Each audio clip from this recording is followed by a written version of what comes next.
Yeah, or is there anything anyone to take care of first? I'm just picking one of my last spell, and I'll be there. Any fun third level choices that you want to tell the group about? No, I didn't make any fun choice. I made the necessary sacrifice. Very selfless, just how we know. Soma and her player. I've picked the version, and I think I'll go with I don't know, mirror image problem. It's really one of the old reliables. Okay.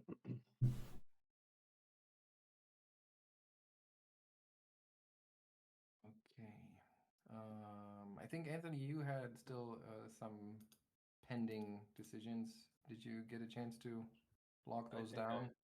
I think I made all my decisions after much debate. All right. Anything you want to share or are we gonna Um. Well, I'm sure we'll discover it all as we go. all right. Nothing really crazy.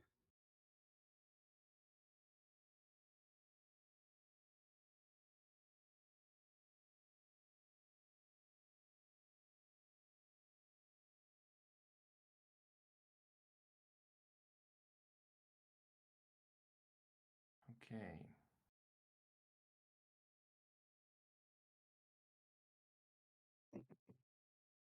Sam, you good to go? Yep. All right. Then here we go. Activate the lower level of the Gauntlight. I have moved the group over to the lower level um, of the outbuilding, assuming that that's where you were gonna go next, since you had said that that would be your plan for next session. Is that still the case? Right, Yeah, we I were think so. Yeah.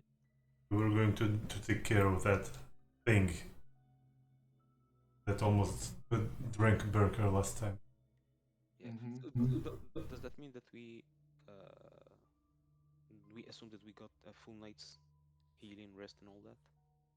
Is that what you want to do? Because it's technically it wasn't even lunchtime yet last session, and most of you are still okay in terms of health, but it's Well, your choice. Ottardo can do either way. If the group only wants to rest for like 30 minutes or whatever, that's fine. If they want to take the nights, that's fine too. Take a breather. Yeah, I mean, us spellcasters won't get our next level of spells until we rest, but and most of my slots are gone, but I still can inspire courage. So if that would be enough for Ottardo and Birke, then I think we can probably can manage. all right. Okay, so you push on, making it a full day of adventuring, and yeah, you're back in underneath this outbuilding. Let me check the description here. Yeah, you descend the tightly spiraling stairs from the floor above to your right. The door still stands open that you had left open that leads towards that kind of workshop room with the pickled goblin body. Yeah, we probably want to go there just so that Anthony can see it. Okay, so I'll tell you a little bit about the room again. As you move in and you take in the scenery here, you see 7 square alcoves, and each one of those alcoves contains a strange magical apparatus or alchemical sets of tools. The chamber itself is pretty damp. The alcove to the north contains a large glass tank filled with liquid, and in that liquid, there's a goblin corpse clad in what looks like fairly outdated servant's clothing, and it's just floating there, suspended in this solution. There's a semicircular work table covered with tools and moldy papers, and a large open book standing in front of the tank. And also, just because I always forget to ask that at the beginning of the session, first of all, everybody mark 1 hero point on your sheet, and give me your exploration activities. I assume it's defend for Ottardo and scout for Birke, and detect magic for Lucca. But Souma, you usually have some different ideas. Search, okay. So if it's search, then please give me the 5 perception rolls in secret that I'm gonna use.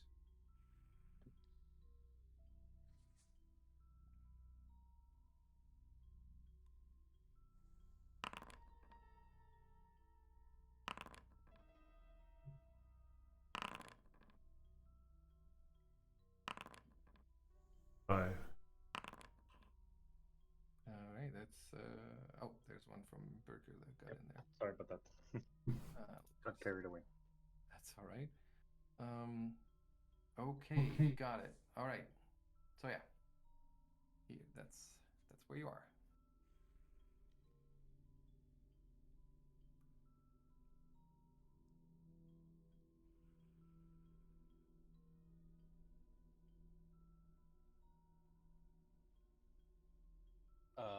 Yeah, Lucca does typically detect magic. In this case, as he sees all of this equipment, he's going to try and look at that notebook. I don't know if the others have already investigated it, but No, they haven't, and you're welcome to give me either or of these checks. oh, I believe I am slightly better with Lucca, so Yeah, I think you could do both technically. I can't roll it off of the. Why? Oh, you're not attached to your character. Hmm. You wanna select Lucca for this, and you probably wanna attach Lucca to your character, to your login. How am I not attached? Because you're not supposed to form attachment. Okay, there we go. Did you see that Star Wars meme recently? That's like, why can't Jedi send pictures of their friends to others via email? Still not That's a good working. one. I am attached to Lucca, but I'm still not able to roll those. I don't know what that's about. Okay, that's weird. Give you yeah, no, still no good. And even if you have Lucca selected, is token selected? Mm-hmm. Have you tried like reloading or refreshing? I mean, I've got them attached now. User configuration, player avatar. Yeah, Lucca. Weird. Should I just give you the roll? I do want to figure this out since. I'll refresh real quick. Yeah.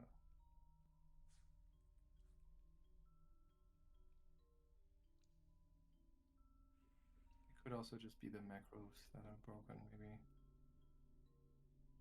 Have you updated Foundry recently? No, I think it's just these two macros that have the problem. Because here, try the athletics one that I just posted. 1 second.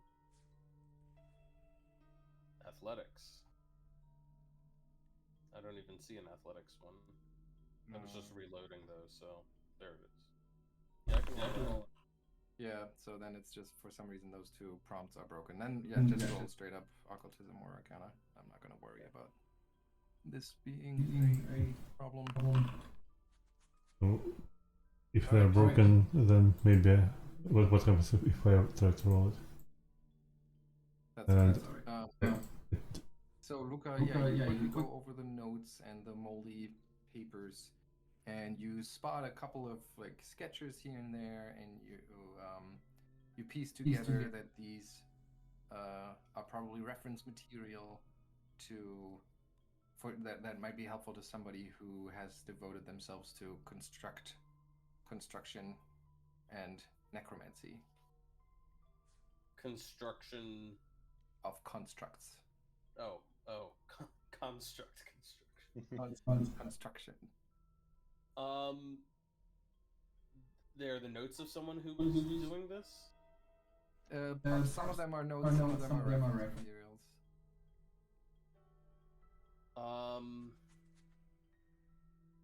Reference is there any indication in the notes as to, or from the reference materials as to what exactly they were attempting to construct? I'm gonna or take a quick undeadify? I'm gonna take a quick look at your languages and. What were they referring to? Yeah, so the language that the notes are written in is unfamiliar to you. So it's just because of the sketches and stuff that you're piecing together that this has something to do with this. Okay, Luke is gonna take those. All right, go ahead. Or I suppose he's gonna say, I don't suppose any of you are capable of reading this, are you? And he's gonna show the documents around. Someone might try to roll her own occultism to check if that's okay. Roll a what? Roll what? Occultism. Oh, yeah, sure. Go for it. No, you're gonna have to trust Lucca on this. You don't really have anything else to contribute. Yeah, it's some sort of very old code. I mean, I don't. Those alchemists often try to preserve their secrets and very thorough with it. So, at a glance, I can decipher it. Perhaps, old book, strange language. I think I may have just the person in mind who can assist us with this. And he's going to bundle them up and put them in his pack. Yeah, and someone immediately understands him and nods sagely, as they say. Mm-hmm. Exactly.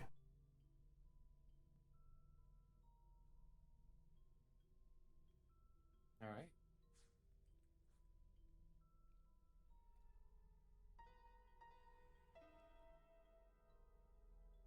Well, if we are done here, then Scouting. I would scout have- ahead. what are you saying? No, Yeah, go yeah. ahead. I'm just going to do a quick look around the rest of the room. Is there anything else that particularly catches my attention? I mean, I'm assuming this is some sort of laboratory following through with these notes, but anything that that's true. Well, let's do this one, and then we'll talk. I cannot click that either. Wait, let me select. Nope, still no good. Okay. Yeah, but I think this is once again though. I think it's broken completely because I can't click it either. Oh yeah. Yeah, it is broken. So I'll just do it. Okay.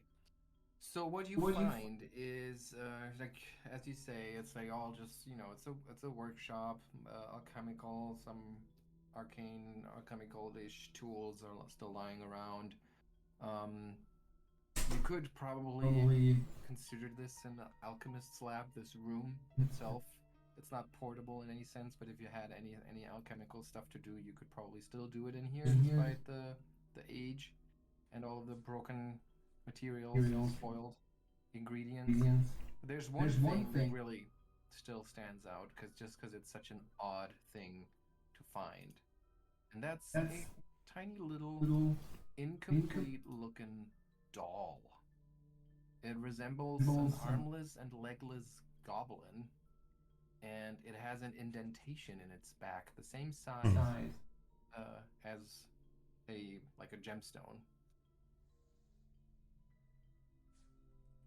Yeah, and just the fact that it's such an odd looking, almost like a toy, makes it really stand out here. What's it Oh doing? my god, I want it. Mine, I called it. Finders keepers.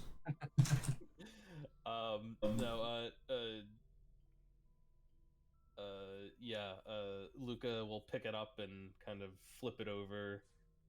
And he says, I believe this may be some sort of construct, although it appears to be lacking its energy source at the moment. Here, Birke, You mean you come alive? it is merely a guess based on the fact that these notes refer to construction. But I don't see any gemstones around. I don't think we've come across any such things. Maybe I'll hold on to it until we find one. See what happens. Yeah. Don't you worry, guy. I'll take care of you. I won't let bad Mr. Boneman miss you. What? Nothing. And this is the second doll that Birke is carrying around.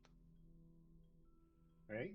We all have like Should we be loot worried? I'm building an army, but you don't know. Wait a second, that funny little bird thing that nearly killed Ottardo. Oh, right, of course. And I take it out, well taken care of. Oh, you are also carrying. I did not realize. I don't suppose that has any sort of gemstones in it or anything. Where did I write this? I had it written in a journal. I actually wrote it by hand.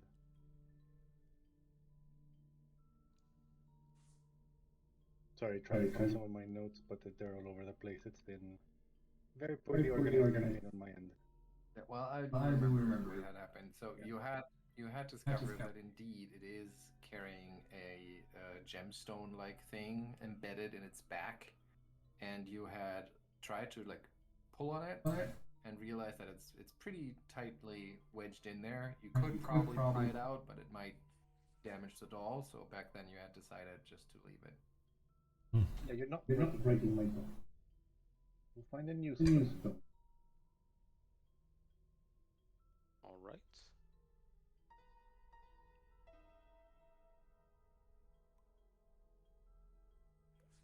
All right. Well, if we are done here, I believe there is an abomination waiting for us. Mm-hmm.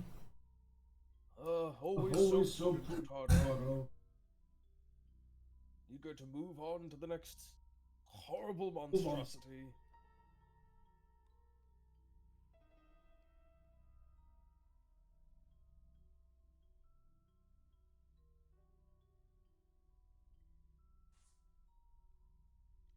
Yeah, Souma prepares to start making inspire courage. So summons her instrument. Well, Birke, would you care to bring up the rear, or shall I? I guess that's me. All right. Yeah, so you move on down the hallway into the western part of the building, into this what looks like a formal living chamber of some kind, both a bedroom and a study apparently, although the decor is devoid of any personal items or items of, personal significance, sentimental value. There's just nothing around here that springs or jumps out at you. Oh, I understand where we are now. This is the, yes. Okay, yes. Yeah. We're in that little section underneath the other section. Mm-hmm. Now I Yeah. get it. Souma, as you, in passing, like, everybody's preparing to fight that horrible maggot-like thing again, but in passing, you, let your eyes wander through the room, and you spot a couple of, things, and among them a scrap of paper that seems to list out something. Well, she'll squint at it and try to pick it up then. While we're still not in combat. Right. So, see your languages. Yeah, it's you can't tell the language. You can't make out the meaning of it, but you do see that it's like a bulleted list, and then there's some sort of note at the end, at the bottom. Yeah, so she will wave it in the air and like, Lucca, can you read this? Oh. No. He's going to lean forward slightly. But no, the words are gibberish to you. This is meaningless. Well, that's not quite right. I'm sure it has meaning, but it means nothing to me. Yeah, she will pass the note to Lucas, saying like, put it in one of those journals so we don't miss it later. Oh, okay. Yes, I will add it to my inventory. Note. Note from B3. Then Mhm. I'll know what you're referring to. Add it to my backpack, I suppose. How do I add an item to my backpack? Do I just have to add it and then? I think so. I guess I just add it and then I drag it in. Let's see. No, not a new container. Sorry, I'll forgive. While Lucca figures out the pockets on his cloak. Yeah, everybody else is getting ready to open that door. Question mark. Yep. And Alright. Ottardo will reach for it. Go ahead, open it. Someone immediately strikes the strings and begins inspiring courage, even if nothing happens. Alright. And as you open the door, we can basically roll for initiative. Let me add everyone to the tracker. And then you can roll. Just perception unless you're trying to stealth. You're welcome to use stealth if you want to do that. So you don't have line of sight to the creature. Simon, can you tell me the number of the room this note was in? B3. So I don't, just so we know where the heck it's from. I love having like 12 items, like mysterious note. Yeah. It truly is mysterious. I remember that was even the default name of an item on Roll20 when you create a new item. It was always mysterious note.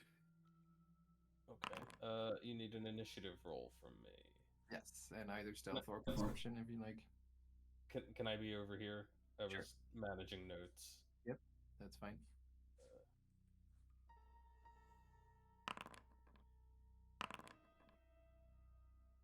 Okay, for some reason it didn't take.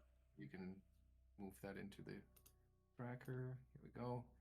And so apparently you catch the thing by surprise as you kind of charge the room. And Lucca, you're ready to go. I may be ready, but I see nothing. Correct. So I will delay. All right. Souma. Well, as I said, she starts playing Inspire Courage immediately, and well, she can't see anything else either, so I think that would be it, I guess, for now. I can. Huh? Okay. Yeah, But you yes. do the courage action, so you could ready if you want to. You still have 2 actions. No. Well, okay. No, I can't. I can do ready action because I hold an instrument in both hands, and I think readying you can't ready casting a spell, right? Or you can. It has to be a one action. Yeah, so I can't. If it's a one action spell, you could do that. Okay. Well, my only one action spells are Inspire cantrips. Okay. Ottardo will raise his shield. He will step into the room. And he can't see the creature because there's no light in here. Forget that you have your shield raised because you did the defend. But that was just before his turn, so on his turn he would have to refresh it. Oh, I keep forgetting that, right? Before your first turn begins, yeah. And for his last action, he's actually going to give the stink eye to this thing that he can't see properly. Yeah, you can't quite see it. Oh, nice. You do see that there's something there, and you kind of see, like, in the darkness, you see movement, something like some roiling, twitching movement of some pale thing slithering, and of course you have a horrible idea of what this might be. Birke. Yep. Just the last action he's going to intimidate the thing. Oh, I thought it was just so you can do that even though, yeah, I guess so. It can see you. That's the important part. And 27. and Ottardo does have intimidating prowess, which removes the requirement of sharing a language. Got it. Okay, and this is none of anything that it could be immune to. So, Pilgrim's token. What? Nope. So it is. What is it then? Shake it. No, frightened one. Yep. Yep. All right. And it is frightened one. Where's the condition? There it is. And then it's Birke's turn. Alright, Birke clutches her weapon, steals herself, and bursts in. All right, and as the light falls on it, you see it in all of its glory again. It's no longer. Remember that it was kind of like glistening when it was drinking Birke's blood. No longer doing that. It looks more desiccated and shriveled as it did the first time you encountered it. And you kind of see that it's like all moved up against the back of the room as it's been intimidated by Ottardo. Alright, and I will cast Hunt Prey. Okay, so give me a religion check. Even though this is an incredibly hard creature to tell anything about. And yeah, it may have been some giant maggot at some point, but it's clearly no longer living. So you have no idea what kind of weird, warped creature this may be. Okay, and I still have an attack action, right? Yes. And my blade has reached, so I will spear at it. Okay. I'll say that with that weird machinery between you and it does get cover. Yeah. That doesn't mean you can't try to attack it, of course. Go for it. Yeah. And by +3, so that's a hit, even with a little bit of cover. So go for damage. I wasn't expecting it. I aimed between all the little levers. Yes, you pierce, you poke it right where it hurts. I heard squeal.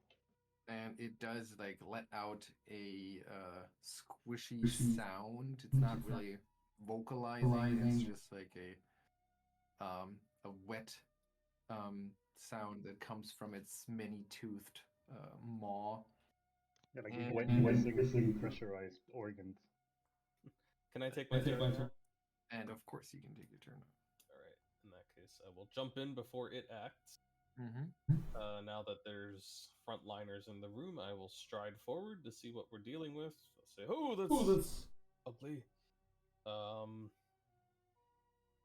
And I'm gonna do a good old-fashioned fire bolt. Produce flame. Put the inspire courage on yourself too. Oh, thank you. Same's true for Birke. And same argument here. Big machinery, weird contraption gives it cover.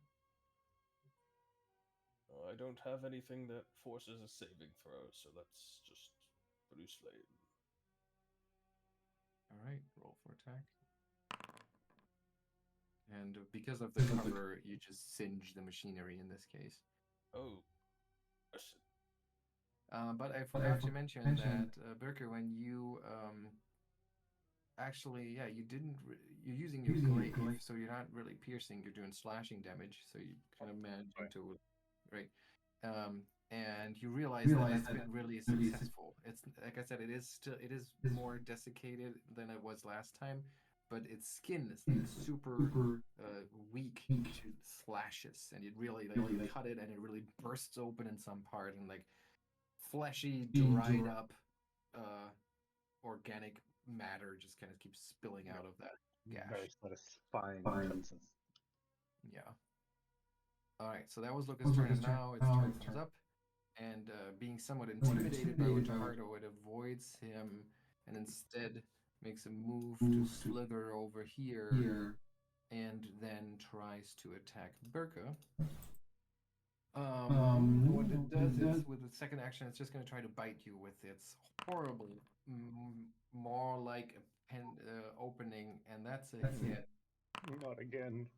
for 14 points of damage as it just really sinks its teeth in it, and it kind of like locks itself into place in that moment and knocks you off balance as it grabs you. Just before you continue, Ottardo is going to intervene with his reaction and grant Birke resistance 5 to that damage. Okay, so it's enough that she's in your reach. It doesn't have the enemy doesn't have to be in your reach also. They have to be within 15 feet.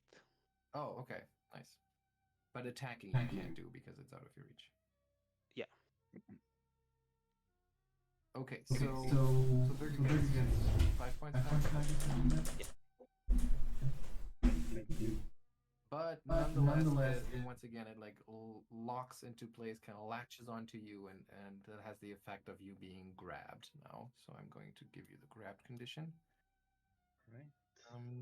And that's its turn, which means it is no longer frightened. Emboldened by its own success of this turn. Souma. All right.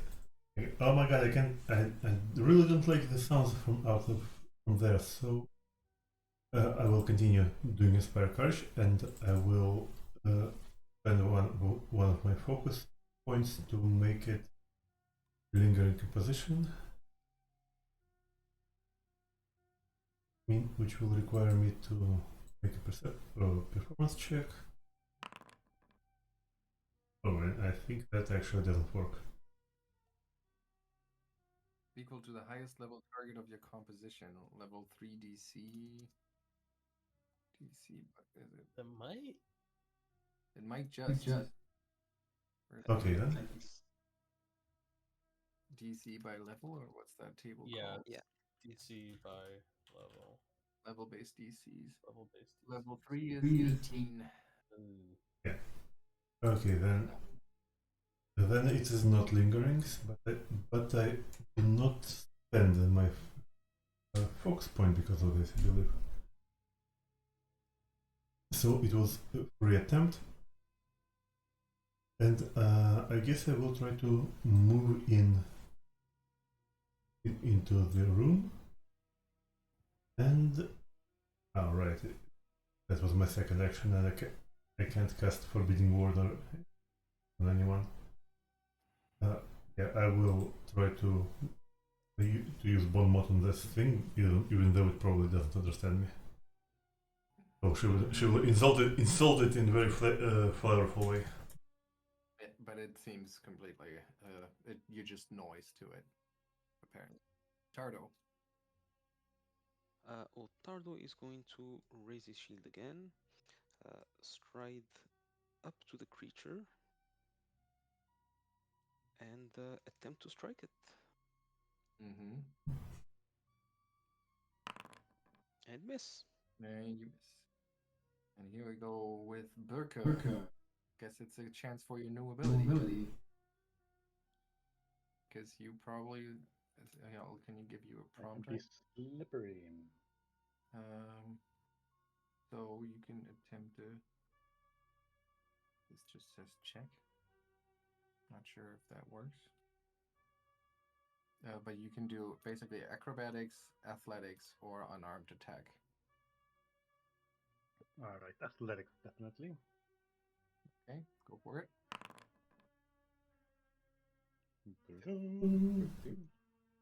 Against the DC of the effect is the athletics DC of the creature that is grappling you. No, that's a miss. But you can do it again without taking a penalty. Is it without a penalty or with a lesser penalty? Oh, good question. Slippery prey. What does it say? It says using you reduce the penalty for repeated things to -4/-8 your training skill. The penalty becomes -3 and -6 if you're a master. I don't know. Okay, so are you currently? We should have checked that first if you're actually trained. But you are trained. Great. So you want to do it again with a -4, and probably want to take a note that you want to become a master as soon as you can. Athletics.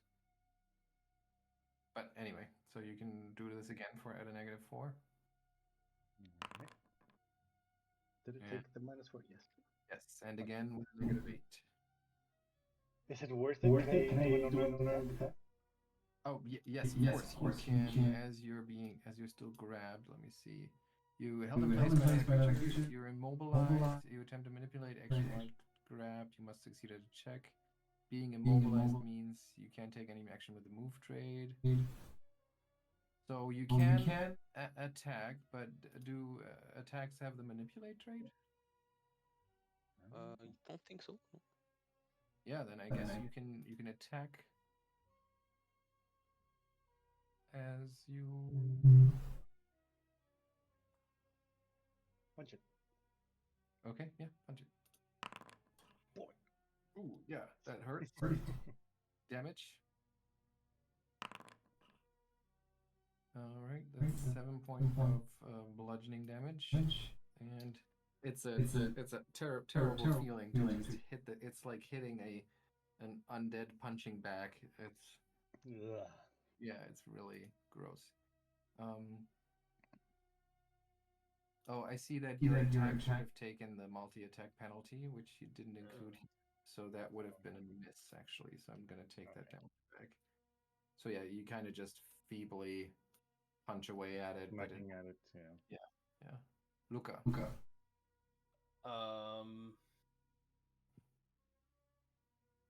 Lucca is going to call out. Now, Birke, you get yourself free of that awful monstrosity right this instant. And I shall have to offer rewards for its fulfillment. And I shall give you a hug. This is the wrong time to be suggesting hug. Contact has not. And yes, I take the edict. That's Great. threat And of as I do that, I should be activating my bloodline power, which is something I've forgotten about until now. Tell us.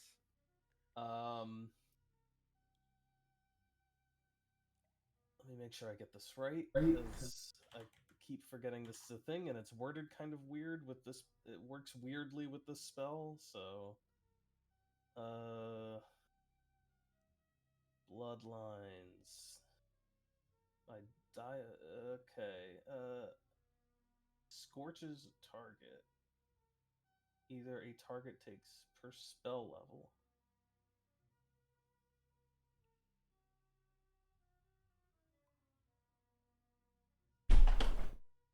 I mean, it's a cantrip, so. But I do it.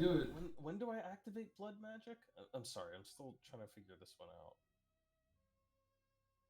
I don't know. Well, let's find out.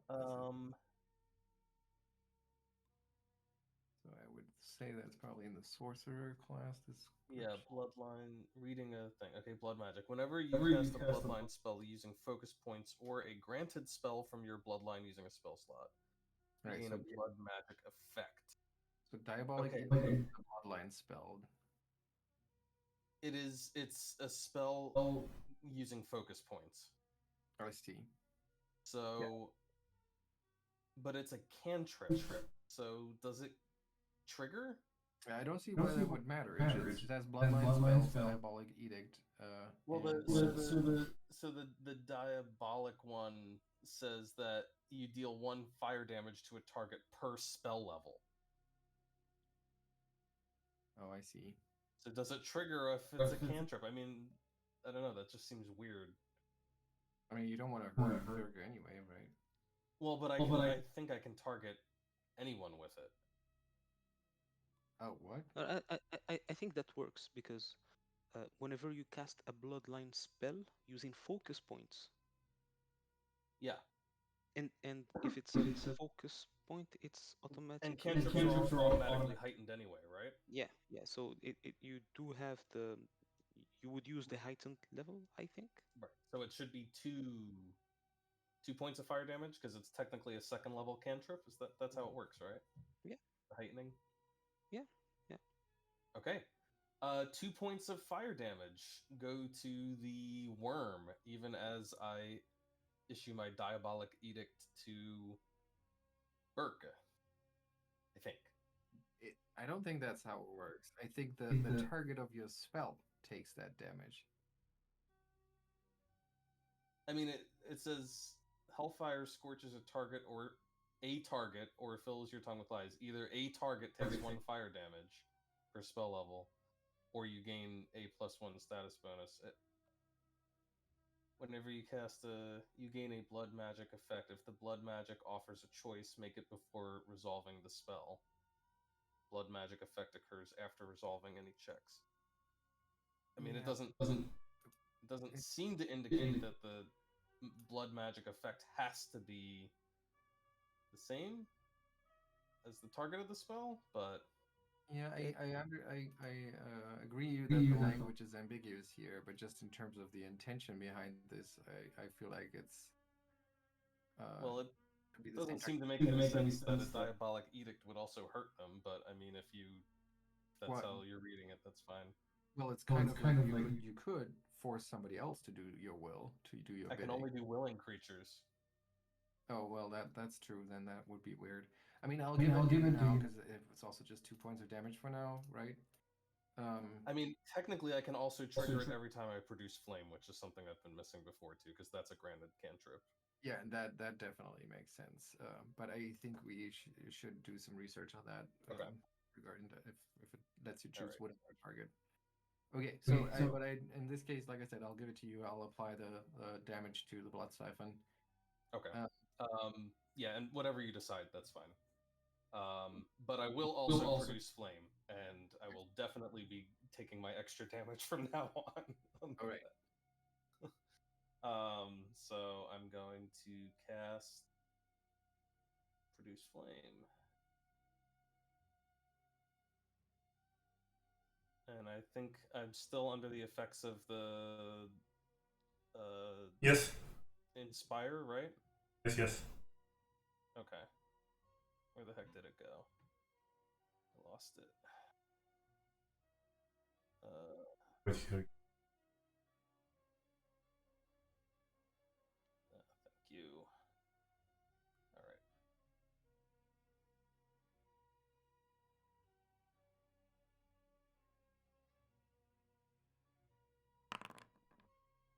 It's a 24. 94 is a hit. All right, so that should actually be 12 points of damage. I don't know if there's a good way to...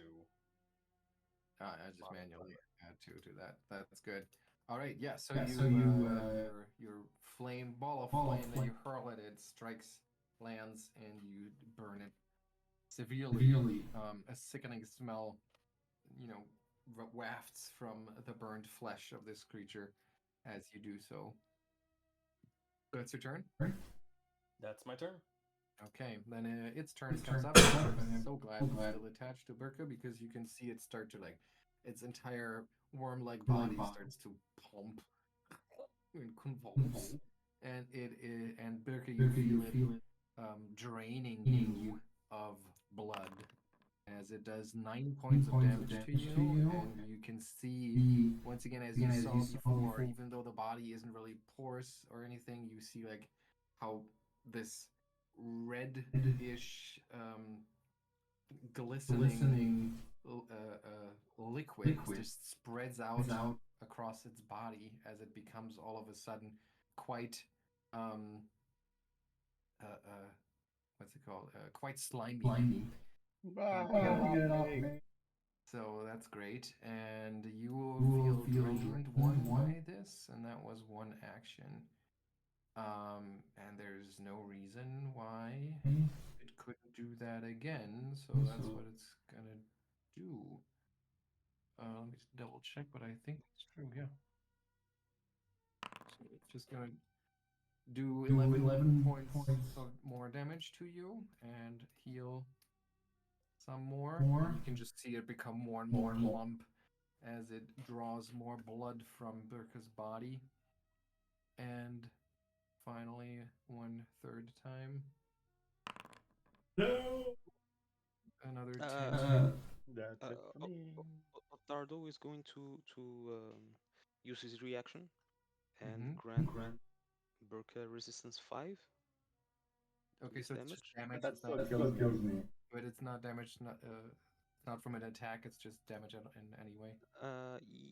Yes, I'll just pull it again just to double check. But I'm it's pretty still sure. not enough to Okay. keep me from dying. So Right. So, but in this case, like, then Ottardo, I'm gonna say, is just pulling on the thing, and he's like ripping some of its teeth loose, and it's loose, and it's starting to come out of Birke, and you see blood like gushing out of the now broken seal around that wound, but it's still not enough. As it like unlatches from Birke, she just falls to the floor, unconscious.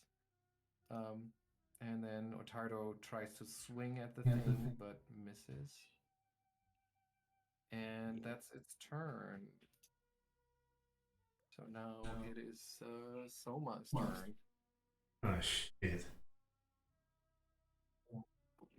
Okay, let's try the first courage one, then try to lingering completely. Where's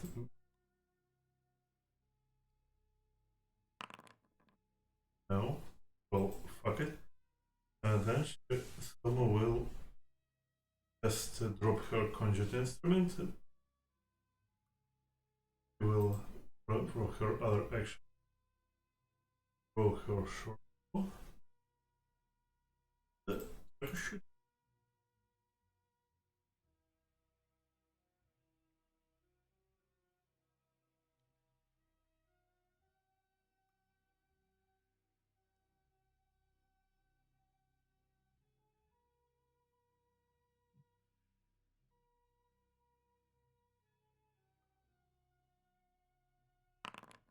Will miss. That's a miss. Is that your turn? Yeah. Alright, Ottardo. Raises his shield and swings at the creature. Mm-hmm. Missing. He's going to try that again. And finally connects.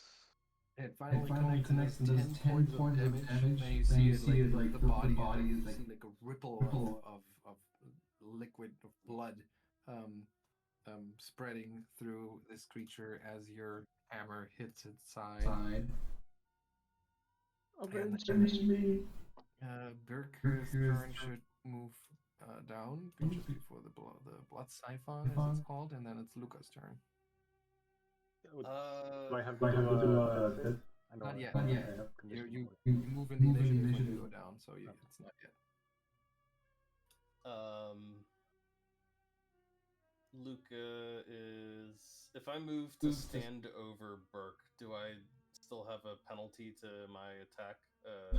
The cover? No. Okay. In that case, I will move up, stand right over Birke's body, and say, "I have no fear of you, bloodsucker!" And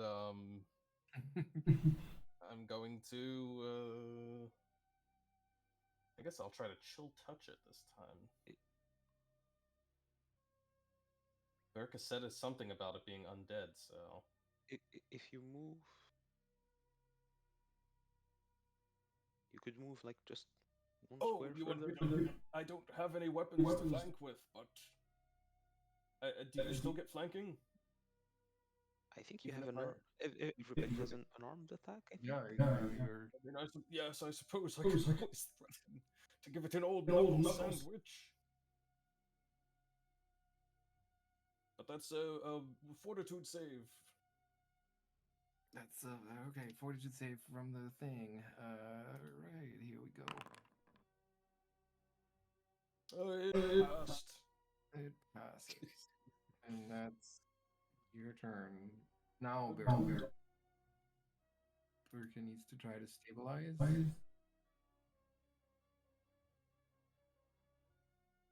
Alia, are you back? Apparently not. We'll just catch up later.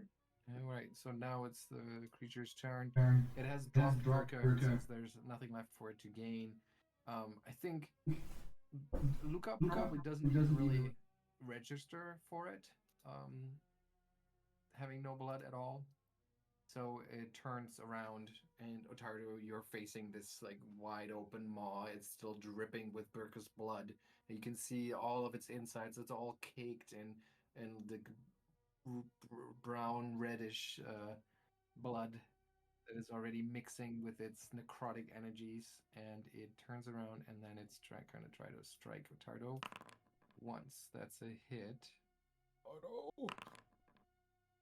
20 points of damage. Oh Then no!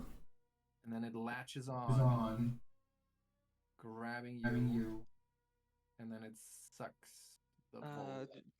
Just 1 second. So Yes. I'm trying to figure out if he because he just attacked it recently. Yeah, so he has his reactions back, which he's going to use to shield block. Oh, okay. So some of it is blocked. Okay.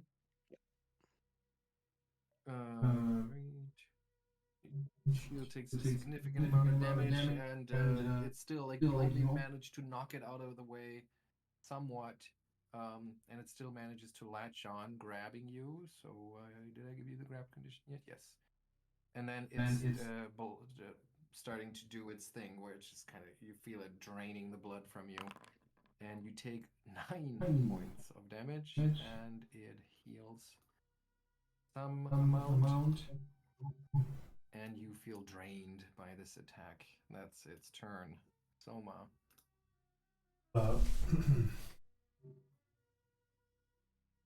Okay. Oh. She still has 2 arrows. Let them loose.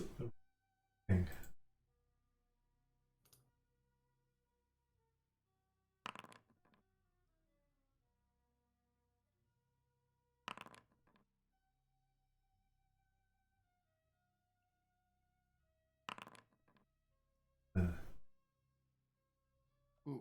So there's 1 hit for 2 points of damage. And it, even though it's just a little bit, but it does seem to hurt.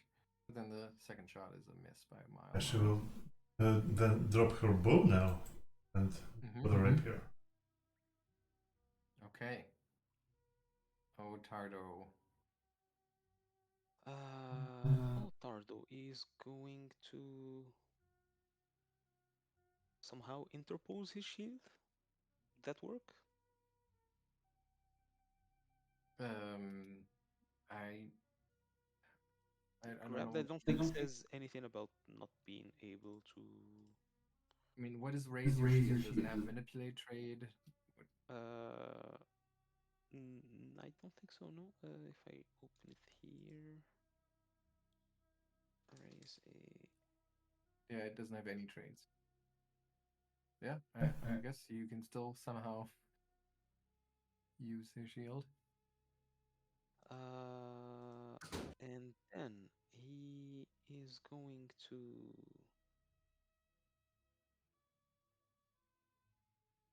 cast Lay on Hands on himself.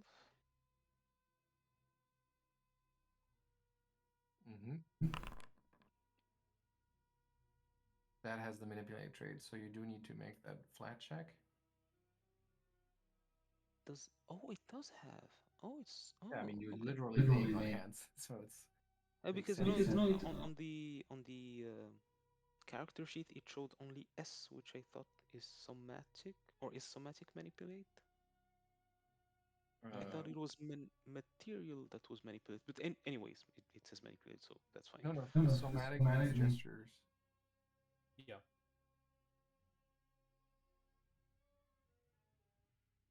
So you want to roll a flat check?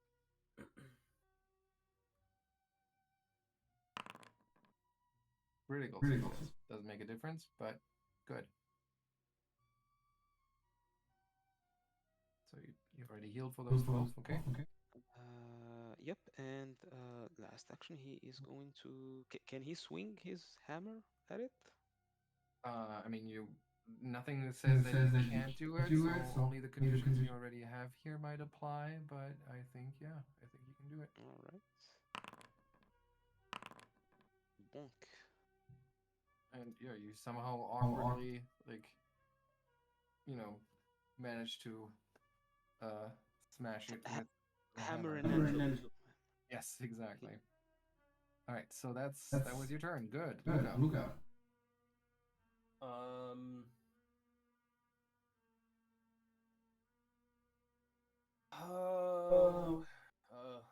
Lucca's like, oh, we don't need to rest, they said.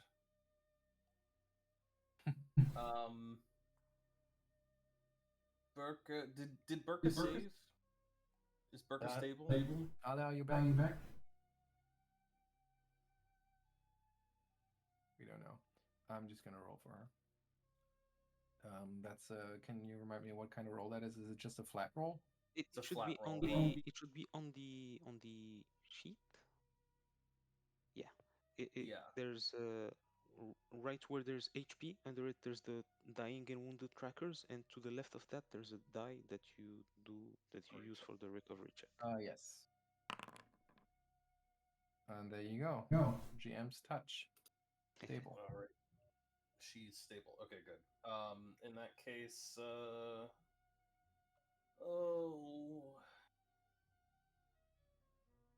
I bother with a Bane, or do I just try to kill it?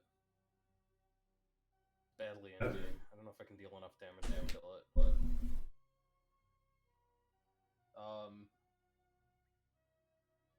well, it's just me, right? It's just me, and then it goes. Shoot.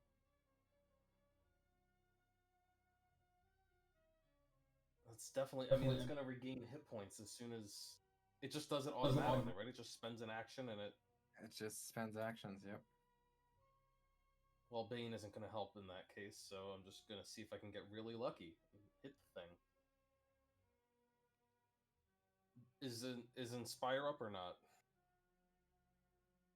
I don't think no, it's not up. It's not up, okay. Alright then. Oh, right, because the lingering didn't work. Keeps failing. Alright, then here comes a Produce Flame.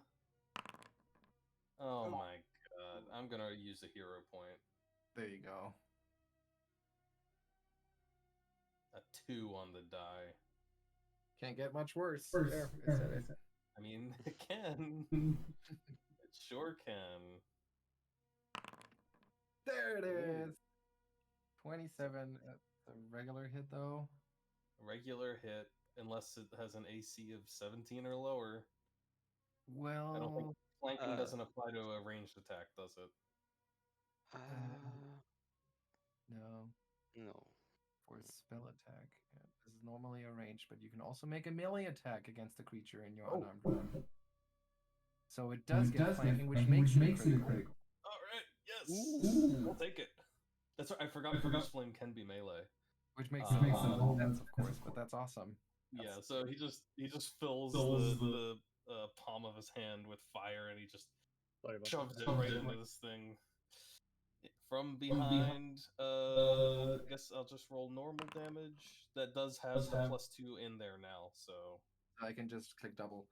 So yeah, you're like, as it has entirely focused on Ottardo. It's currently attached to him and like pumping blood out of him, and you just hold on to it, just sending a conflagration of fire through its body, which is not quite enough to kill it. Not quite. Are you serious? Yes. Okay, I cast Harm. 1 action. Nice. Wait, but it's undead, so how does that work? Oh wait, it's undead? Yeah. Right. Never mind, I don't cast Harm. Okay.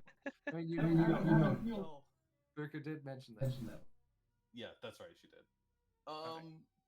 I punch it? Yeah, do it. Sure, of course. Oh, I don't even... Yeah, because I'm not carrying any other weapon, so I just have to unarmed strike the damn thing. With a map of -5. Yeah. Well, -4, because it's unarmed. Nice. Still probably gonna miss. It is flat-footed though because of the flanking stone. Can't do it. Can't freaking do it. Misses by 5. Well, that's that. Birke is still unconscious but stable, and the thing continues to drain. Well, I'm gonna say it just got critically burned from behind. I think. There you are. All right. So what it's gonna do? It's gonna take one action to just quickly draw some blood from Ottardo, so it does get some hit points back before it lets go. Ottardo, you are no longer grabbed. Turns around to see what was it that burned it so badly. It does have some self-preservation instinct, and then with its second action, it's going to try to attack Lucca. Oh dear. And does 19 points of damage to Lucca. And now comes the tricky part. Does it realize that Lucca is... I mean, Lucca is wearing this whole mask still and the cloak, so there's really no reason for it to know that it can't do it. So I'm going to say it spends its action to grab... its third action to grab Lucca. Oh, my bones. And you can feel its many like teeth-like things try to latch onto you and to find something to dig into, but all it manages to do is just kind of lock in between the gaps in your bones, and maybe you even sense some confusion from it as it tries to latch on. Souma. Well, Souma, as she prepares, she will dash forward, yelling like, "Well, let them in their blood alone. You feel some slimy worm," and she will try to poke it full of holes with her rapier.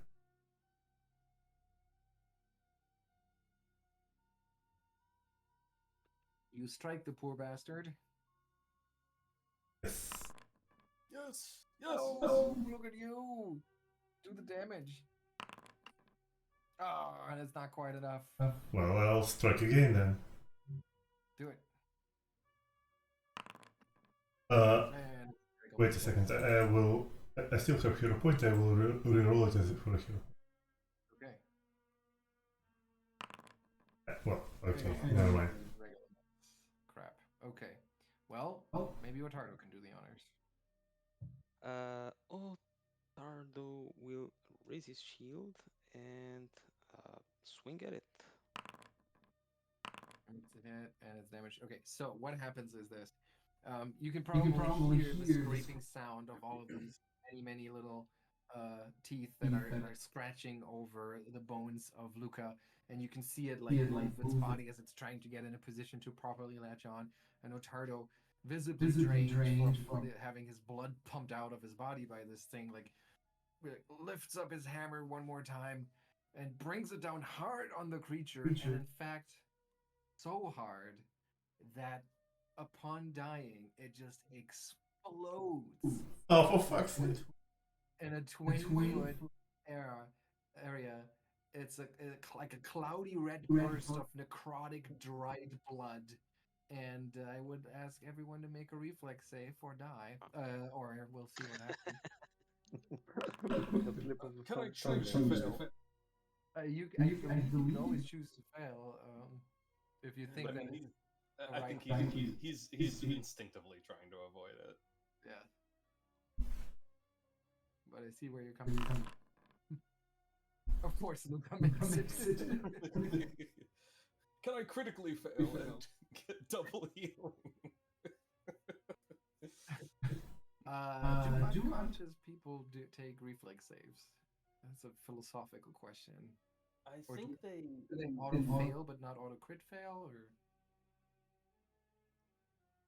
I think the unconscious condition might specify.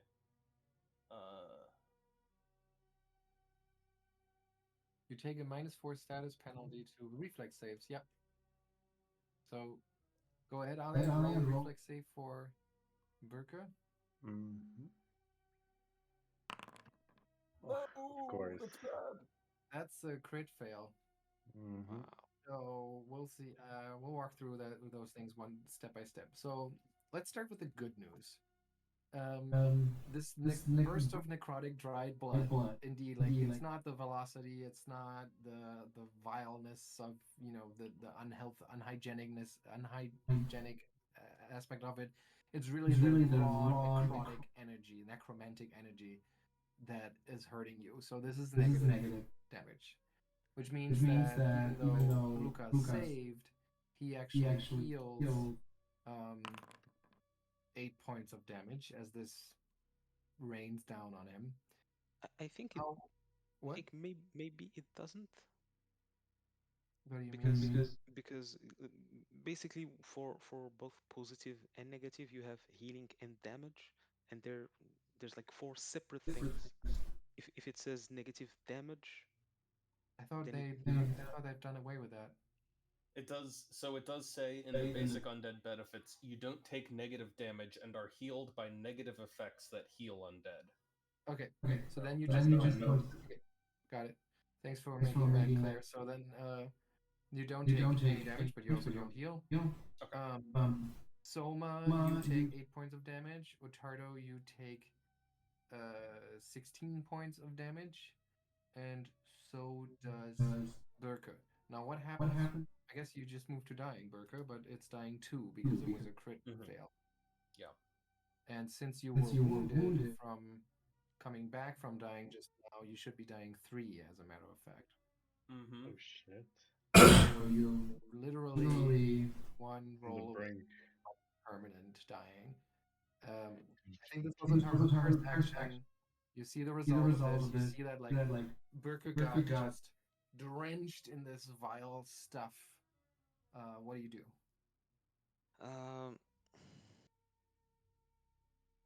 What can he do?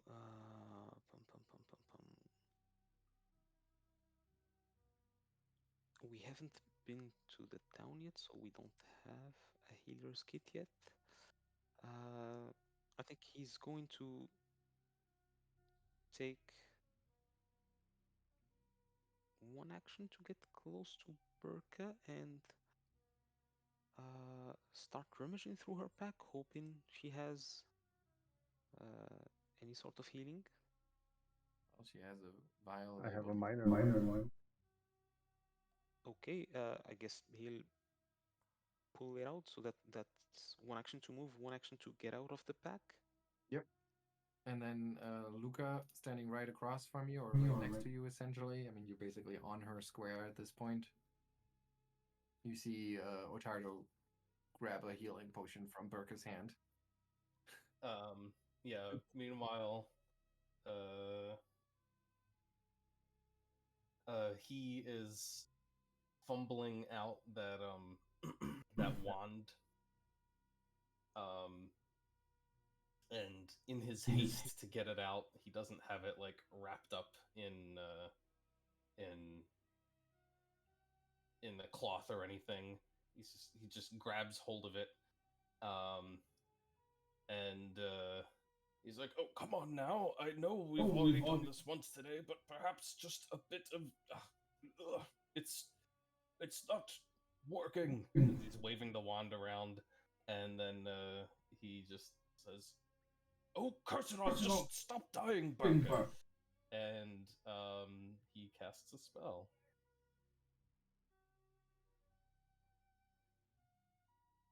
Hey. That is the right spell to cast. Positive energy. I guess doesn't emanate from you, but somehow you manage to conjure it up, and Birke is no longer dying at all, bringing you back to wounded, back to unconscious with wounded 2, I believe. Mm-hmm. There you go. All right, then I can end this encounter, and everybody gets 60 hit points. 60 experience points. And yeah, you all feel grossed out. Terrible. It's an understatement. Yeah. Why they always explode? Are all crawly things explode in this dungeon? Get this disgusting thing off me! So you're still unconscious. Oh, yeah, okay, so just grumbling.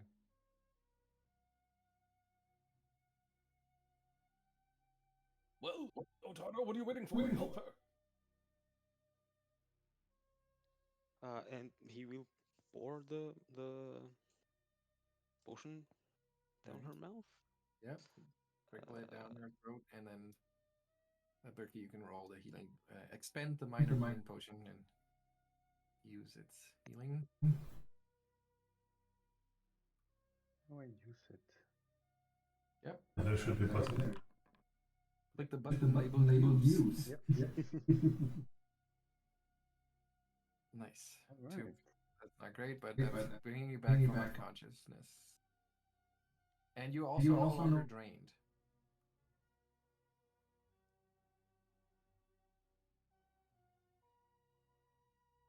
Well, it seems I'm still Lucca going down. drops the wand on the ground and shakes his hand. He's like, "Oh, that thing did something to me." Greg just throws up.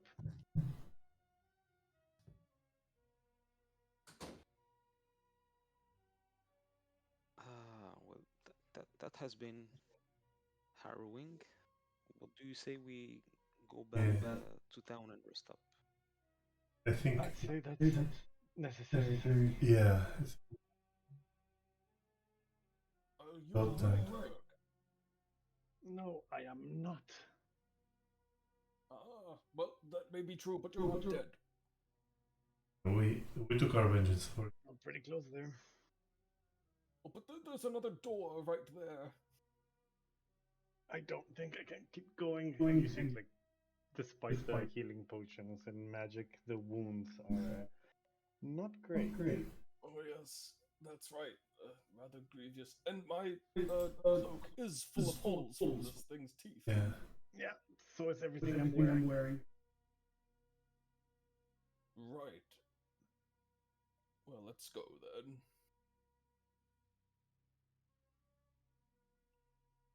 Okay. So you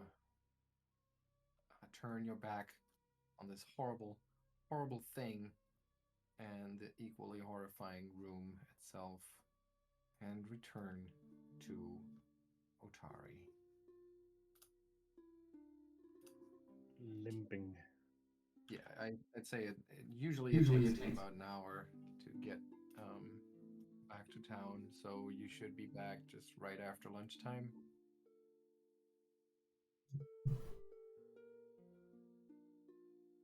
We can smell the fires cooking. So is there anything you want to do specifically, or are you just kind of calling? Take a shower.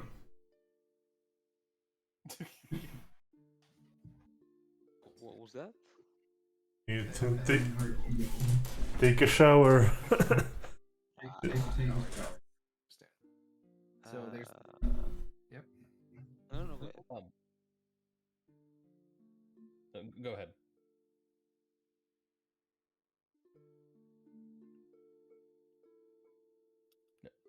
No, nothing. Yeah, Ottardo would like to procure a healer's toolkit. What's it called? Healer's tools. But that is just a little bit outside of his Financial means. yeah. Well, I've transferred those the gold from Ignis Mirror into party's loot. I think Ottardo already took his share from that. To pre-purchase The armor. Yeah. Maybe we could split the How much is it? Yeah, I would definitely invest in that. The regular ones are 5. The expanded version is 50. Can we just sell the bloodstone and use half of that for it? I mean, this is something that's going to help the whole party. Yeah, I would definitely chip in a lot for that. Well, it won't help me particularly, but helping you helps me. So.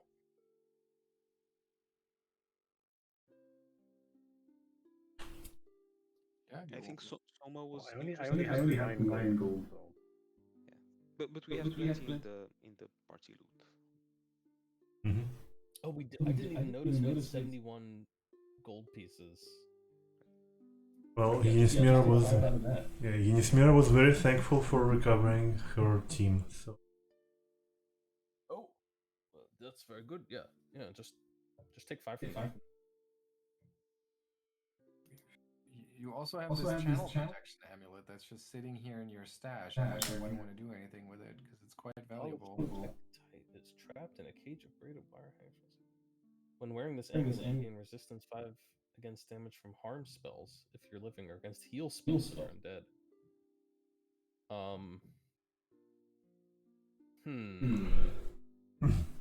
Can someone make use of that? I mean, Well, we've just fought some undead creatures. It might come in handy at some point. yeah. yeah, but it's specifically the harm spell and the heal spell, so it would have to come from a caster. Yeah. I don't think it actually benefits me much to wear that.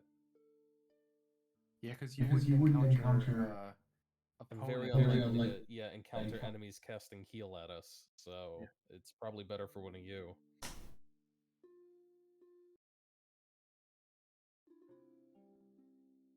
I'd say we can keep it there until. Well, yeah, After it would have been useful. yeah, but I would suggest probably either Birke or Ottardo to probably should take them, because I mean the harm might be delivered by touch to them, although True. Can't really use it on myself, though. What do you mean? I know, I was thinking about the healer's kit. Well, I would be taking that and making use of it.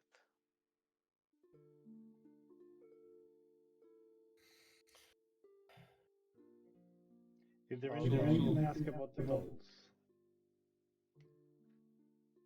Yes, is there any sort of tinkerer around town? Well, the curiosities are of course always something that Rins would be interested in. If you're wondering about the magical aspects of it, then Morleybind might be a good person to ask, or Vandy if you think that it might have some divine aspects to it.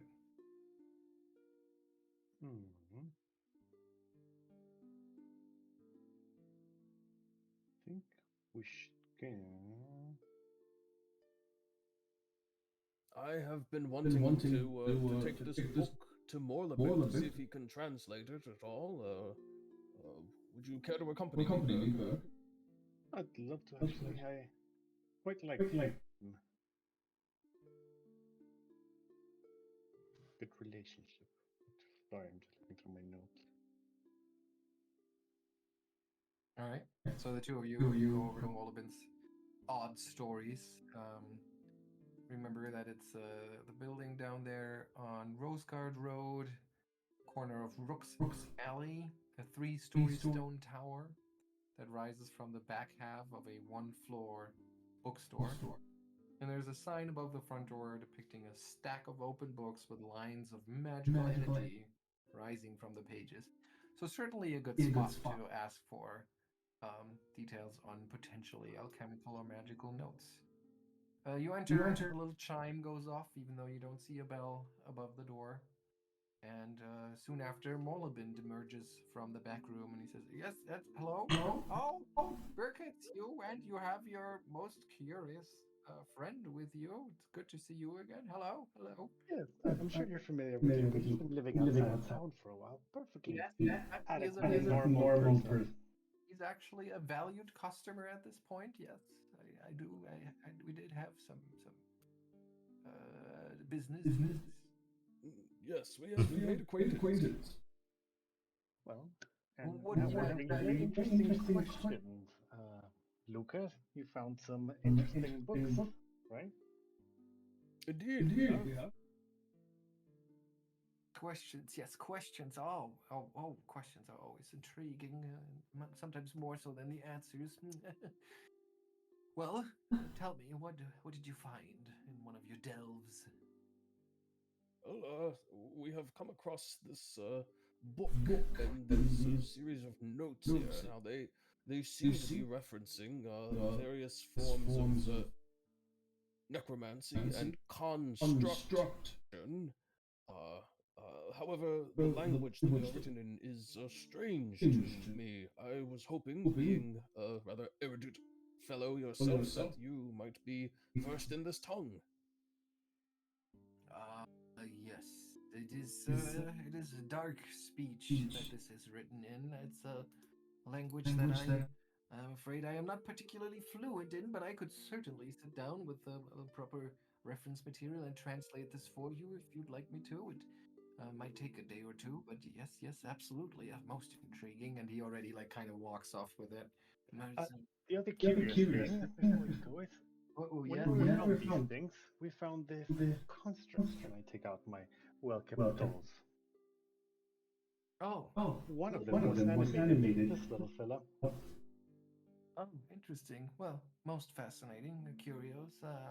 I'm sure Rin would be most interested to see, take a closer look at that. But and he's already turning towards the scripts again, All right. mumbling some words to himself.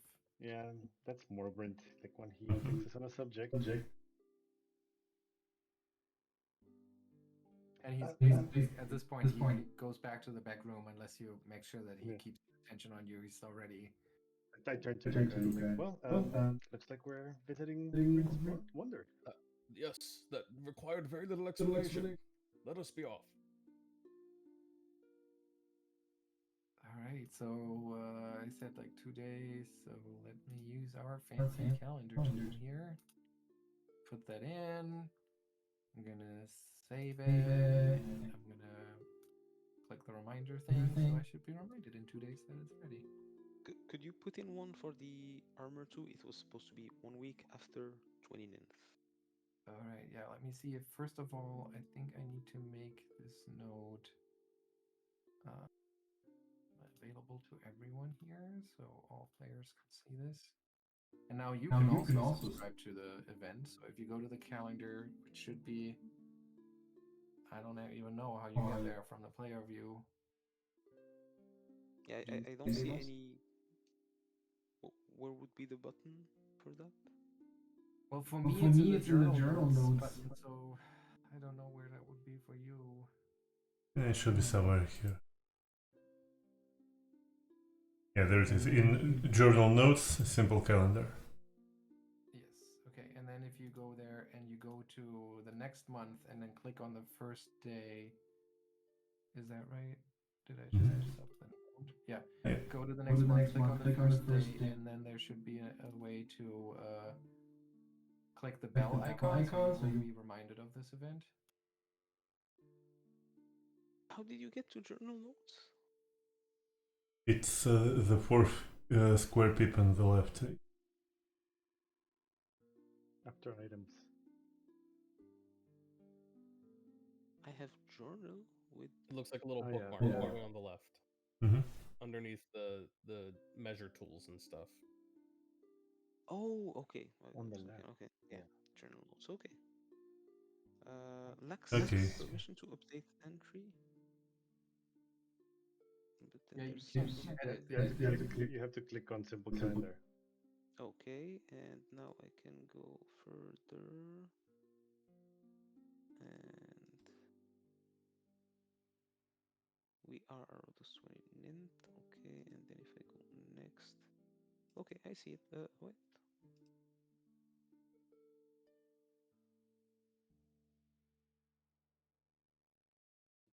All right.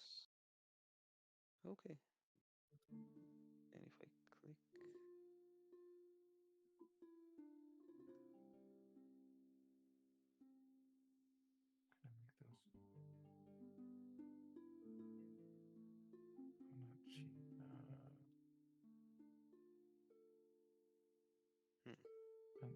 also put one in for Birke's potency rune. Mm-hmm.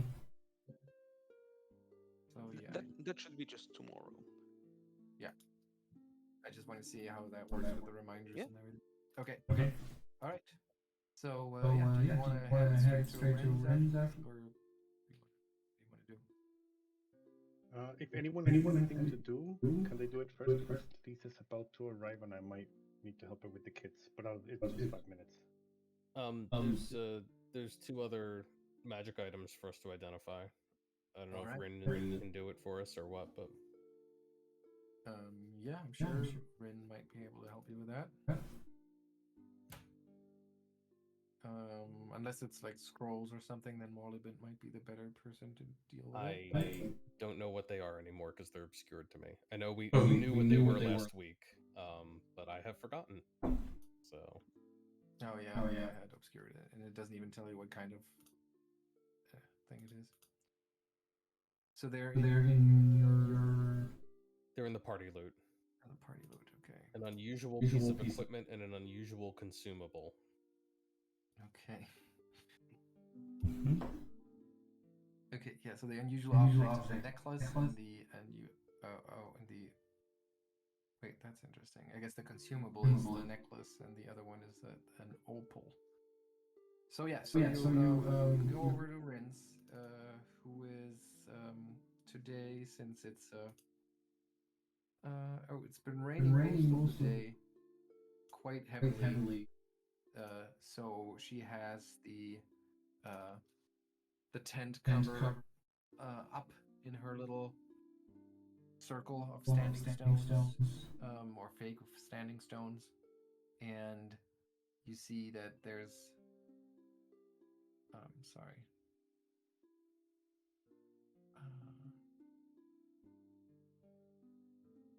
Yeah, and she's covered the top of it a little bit, just to not get completely flooded by the torrential rains today. But she is, of course, here. Her shop's almost always open, and as you arrive, she smiles and welcomes you and says, "It seems that our paths cross quite frequently, friend," she says to Lucca. Almost like you were drawn to me in some way. Oh, well, I do have to say you are very conveniently located here at this part of town. Yes, that's what they say, right? It's all about location. Indeed. Well, I'm here with Birke. Birke, you had something you wanted to show to Rin. Something you might find interesting. Oh, sorry, I was muted and I was talking. Yes, of course. The thing causing the caravan that's before us. Indeed, very strange. Take a look at these. And I produced dolls. Mm-hmm. And They were reanimated. Animated. And violent, I might say. This little wingman almost killed me. And my friend. Oh, I guess that explains the damage on it. Yeah, and the attachment. The attachment? I've grown strangely fond of them. Oh, I see. Yes, that's what trauma does to you. And can I see more closely? And she seems intrigued as soon as you pull them out. I hand them out precariously, reluctantly, I let go. Mm-hmm. And she inspects them carefully and like feels the gem in the back of the doll with the beak, and makes a somewhat gasping sound as she goes, "Oh dear, oh this is terrible. There's a soul trapped in this. I can feel it." And she's Still inside. It is, yes. even though it may not be animating this doll anymore, it is trapped inside this gem. Is there a way to free it? I think the only way to free it and send it on its way down the rest of its journey through the cosmos is to smash the stone and release it. Birke, you have to do it. What a terrible fate for a soul to be trapped. I agree. It Yeah, has it's to be done. terrible. But who do such thing and why? Nothing. No one with good intentions, that's for sure. It's one of the most vile things you could possibly do to a creature to entrap its soul. And We found books written in dark language. Talking about constructs and what else were they talking about? Necromancy. Necromancy. yes, that would fit. That would fit. That's a trap. And then she looks at the other one and she says, "Well, at least whoever made this one didn't get to finish the little goblin doll. You see, it's just waiting for the soul to be embedded in its back." And she points to the opening in its back. That's alright. I won't let anyone put any weird souls inside you.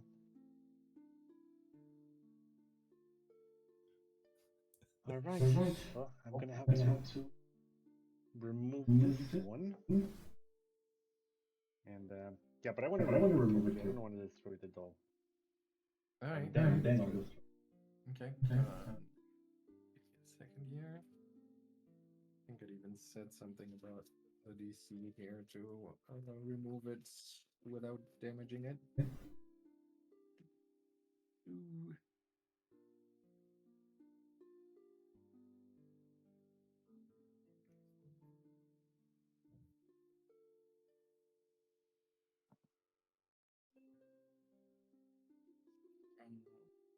No, it doesn't. So you have a skill check or any sort of thing that you think might be helpful to do it carefully. craft. Although I have nothing good. Survival. I'm good at stitching stuff. No, that wouldn't apply here. And And yeah, just give me yeah, a craft. check, I guess, to get it out.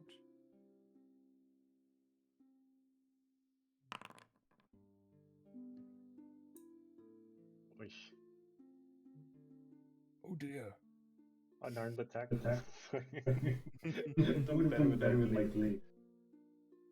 Alright, yeah, you're having a hard time getting this. Can I take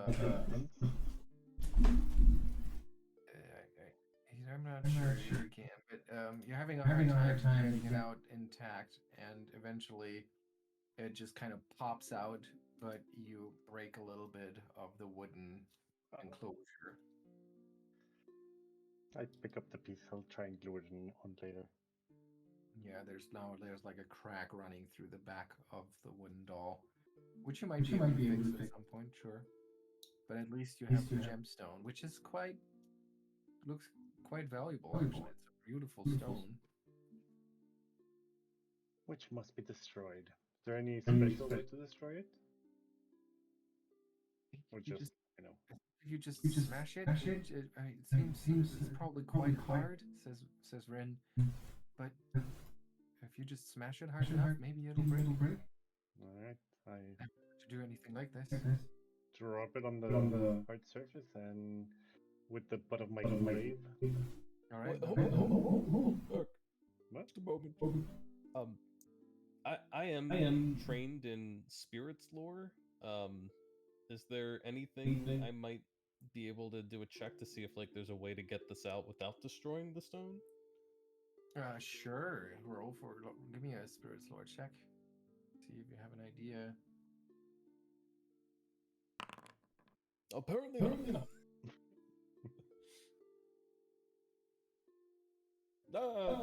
Never mind.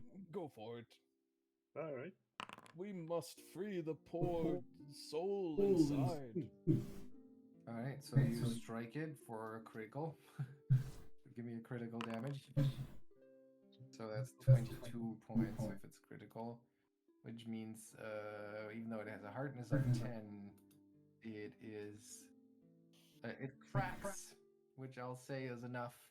And you see there was a slight swirling mist almost in that gemstone, which kind of looked like the light reflecting off of it.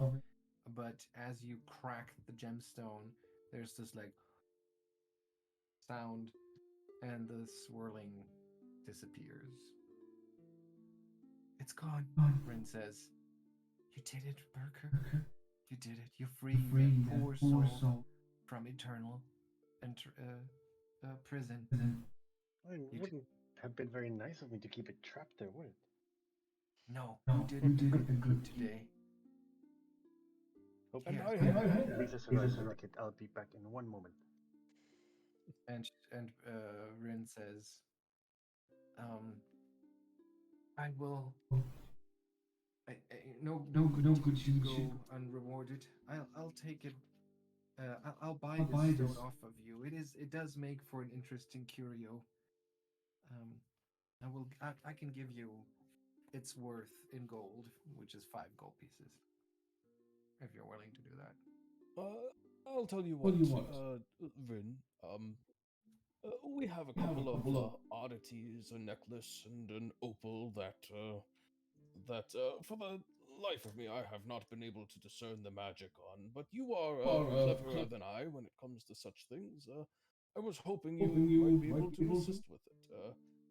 Why don't you keep the remains of the stone in exchange as payment for identification services? I actually have no idea if that's a good deal or not. So, I hope I'm not saying something insulting by offering that. I think that's fair. That's more than fair. And she says, of course. Let me see. And she says, I appreciate that you're trying to be fair, but I'm glad to support you. As long as you're delving into the depths under the Gauntlight, and as long as you're trying to unravel the mysteries it holds, I'm truly happy to help you in any way I can. Oh, no, not at all. And he kind of pushes the remains of the stone on her, like puts it in her hand. And he says, consider it a gift. Well, I shall not return a gift that is so generously offered then. And she takes it and walks over to a part of her shop and gently places it down. So, and then she asks for the objects to be identified, and she attunes to them, makes a big show of it. You feel like maybe a little more than necessary.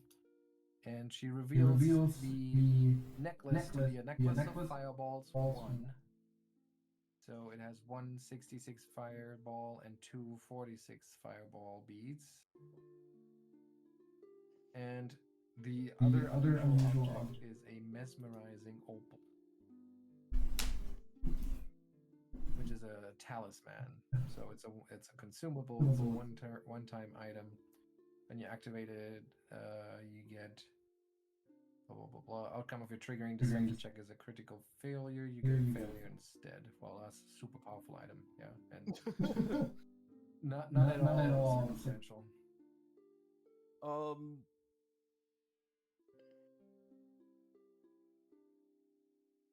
Yes. Oh well, these are fascinating. And they may prove useful. So I shall think of you when I use them, or when one of us uses them. I'm sure we will all be thinking of you. Thankfully, for your help. Of course, she says. Happy to be of help. All right, so you take your leave. You take that opal with you, or do you want to leave it to her because she'd be happy to buy it from you? Take the opal. Okay, such a Just weird in item. case there's a really important deception check we have to make one day. But it's only for Oh, I missed that. yeah, it's only For fainting. yeah, you affix it to your armor, and then when you attempt a deception check to feint, you can use it. Oh, okay, yeah, maybe we will. 'Cause I don't know when that's going to come up. You can. I won't give you that one as a gift.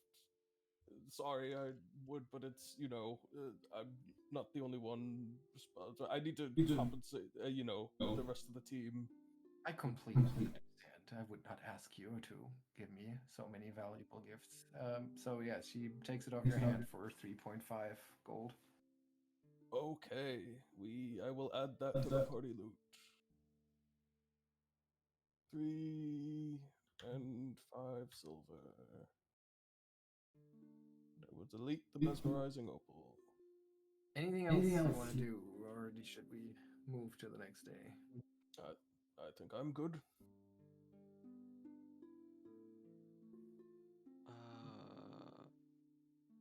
Yeah, I think All right. Ottardo is good. So we'll move forward. Oh, there we go. There's the reminders. Okay, so I lack permission. Yeah, I don't see. that's okay. All right, so I reminders here for some stuff. So Birke wakes up. Are you with us, or are you still child rearing? Okay, we'll wait for Allah to return before I disclose what's going on here. So, but everyone wakes up the next morning feeling well rested, and like there are new rooms in your mind palace unlocked for the spellcasters. Okay.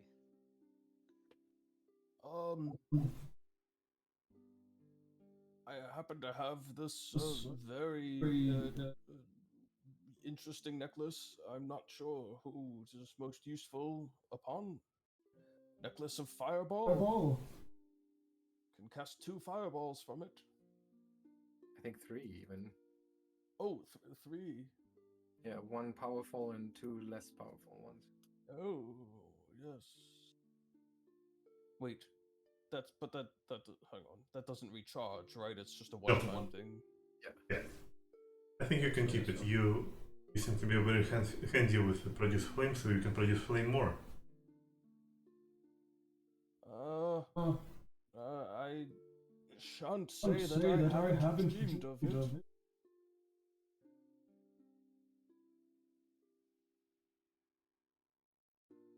Very well then. If you insist and force it upon me, and he'll take it and drape it around his neck.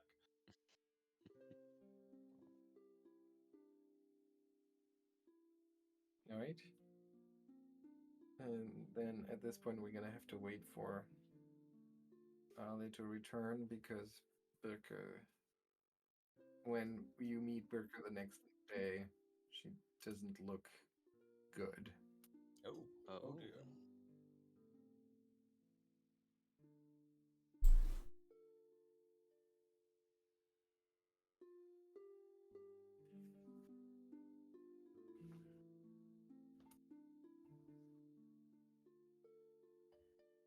Oh, does anyone, while we're waiting, want to make use of these shining sling bullets? All right, I was going to pick them up. Yeah, I was going to pick them up. I think they could be useful with lunch with my telekinetic powers. Good. Well. So Ali, we fast forward to the next morning, and when Birke wakes up, she feels pretty terrible. Understandable. Yeah, give me a fortitude save, because you feel physically terrible, not just spiritually, mentally. Give me a fortitude save. Yeah, and I took a beating. Yes. So what happens is that you are you're waking up, and it's like your muscles hurt, you're in pain all over your body essentially. It's not like it's like you're unable to move or anything like that, but it just makes everything harder and you just feel weak. You're enfeebled one, and there's no obvious reason for this. Let me see if there are any, if, actually, if there is anything that shows.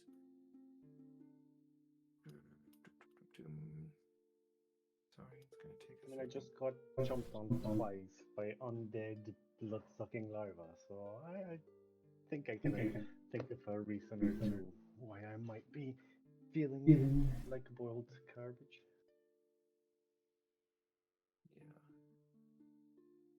Yeah. So there's no physical signs for it. There's no like rashes or pustules or anything like that. But it's just all over your body. You feel like muscle ache and makes you weak and enfeebled. There a healer I can go to? I mean, there is. I can go to oops. Yeah, that would be Vandy probably at the Dawnflower Library would be Yeah, the best person to talk and to something. Vanderdash. And we're And champion. okay, and of course Vandy is immediately concerned for her friend, and she says, "Oh, you look terrible, Birke. What happened?" All right, where to even begin? And I, of course, like I'll keep it short and, of course, give a very detailed and gory and descriptive recollection of all the events. And she listens to it and is like, "What are you? How? That's all. That's amazing. That I had no idea there were additional levels under the Gauntlight. I mean, I was suspecting as much. Also, and these creatures you're talking about, this I've never even heard of anything like that. I mean, blood-sucking worms, yes, but the size of a pony. Oh my gosh, this is Yes, this. and that's why I look so terrible. And I was wondering if maybe you could help with that. Everything hurts. Everything hurts, huh? Well, let me see. And she takes a look at you, um, and she says, "I don't know what exactly it was that you were dealing with, but it looks like you caught something down in those depths. It's some sort of, it's not, it almost looks like filth fever, but that's not quite it. I think you should rest for a couple of days, my friend." I do wish there's just so much to do. Just give me one of those blessings and set me on my way. I'll be alright. You know, I can't just give out the miracles of the Dawnflower. Oh, I know I'll make my contribution. It's a figure of speech. Oh, okay. Well, I'll certainly accept your donations. So let's see. How much is a third level spell for services? Anybody knows? Everybody know that? I can do it for free. You think? What? I mean, well, I've picked up the restoration. I can remove the enfeebled condition. The I think. condition, but not the disease. I still need help. And I'm still too. There it is. Spellcasting third level is 18 gold pieces plus any cost required to cast the spell. So let me see what remove disease. And how do I remove wounded? What's that? How do I remove wounded? That should be on the rest Yeah, of it. those will remove with the medical kit. Well, all I know is that I'm very low on HP and feeling like my body has been wrapped in broken glass. We can probably say that the afternoon and evening of previous day were spent patching each other up. Sure. Yeah. So you should be at full HP now. Okay. Yeah, but the disease is still, of course, affecting you, and that's a level 3 spell that doesn't come with additional costs. So yeah, that would make it. What did I say? 18 gold pieces. Would Ottardo 18. have gotten an opportunity maybe to notice the disease while patching Birke up? I mean, that was the day before that you did that, and it's really just the onset has Okay. just happened. So, and she went straight to Vandy. So I think there really hasn't been a chance for that to happen. Okay. So, Ale, do you have 18 gold to pay Vandy? I do not. I have 9. Well, Can I get some from the well, who's actually physically taking care of the party loot? I am. Okay, so Do we so have a bit to spare? It's for a good cause, I promise. Yes, of course. Yeah, but I mean, first of all, you realize you don't have the money, and Vandy is sighs, and you can see that she's visibly torn, and she says, "I'm so sorry. I wish that I could help you, but you know, I know how things work. Don't worry, Vandy. I'll come back when I have the coin. I'll just have to talk to some friends. Okay, so glad, and just rest for a little bit, okay? Even if we do manage to get rid of this. I'll try. All All right, and then you seek out Soma at her room in the Crook's Nook Mhm. and ask for money. So what is Soma going to say? Well, firstly, well, someone will make a comment about how, oh my god, you look terrible. And then she will offer, like, say, I mean, I will recently came up with a few ideas. Maybe I could try to take an edge of this condition of yours here. I mean, anything can help because I'm barely patching things together. And I hold the fairy doll and like, I feel worse than her. Look at her. Falling apart. Look at the wing now. Uh-huh.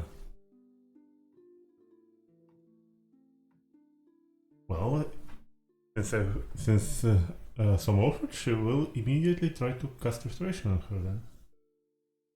Okay, can we see how that works? It takes 1 minute, but yeah, I didn't put in any slots. Either reduce a condition or lessen the effect of a toxin. A creature can benefit from only 1 restoration spell each day. Lessen a target, reduce a condition. Reduce the value of the target's clumsy, enfeebled, or stupefied condition by 2. You can instead reduce 2 of the listed conditions by 1 each. Nice. So, Birke is no longer enfeebled. How do you feel? Oh my god. I can breathe again. It really worked. Thank you, Soma. Mm-hmm. So if you're okay with that, then that's probably all you need to do. Yeah, just fighting the symptoms for now.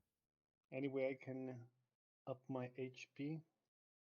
You should be at full health because Yeah. you spend the afternoon the day before Being touched. abilities. All right, perfect.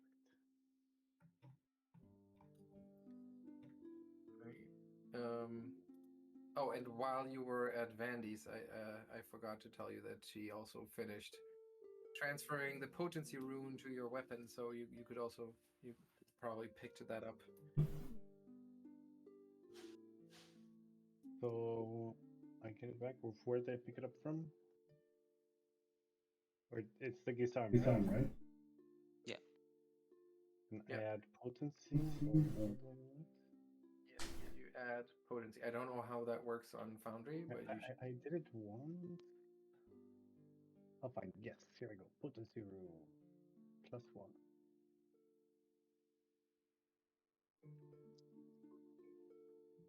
Awesome. Thank you very much.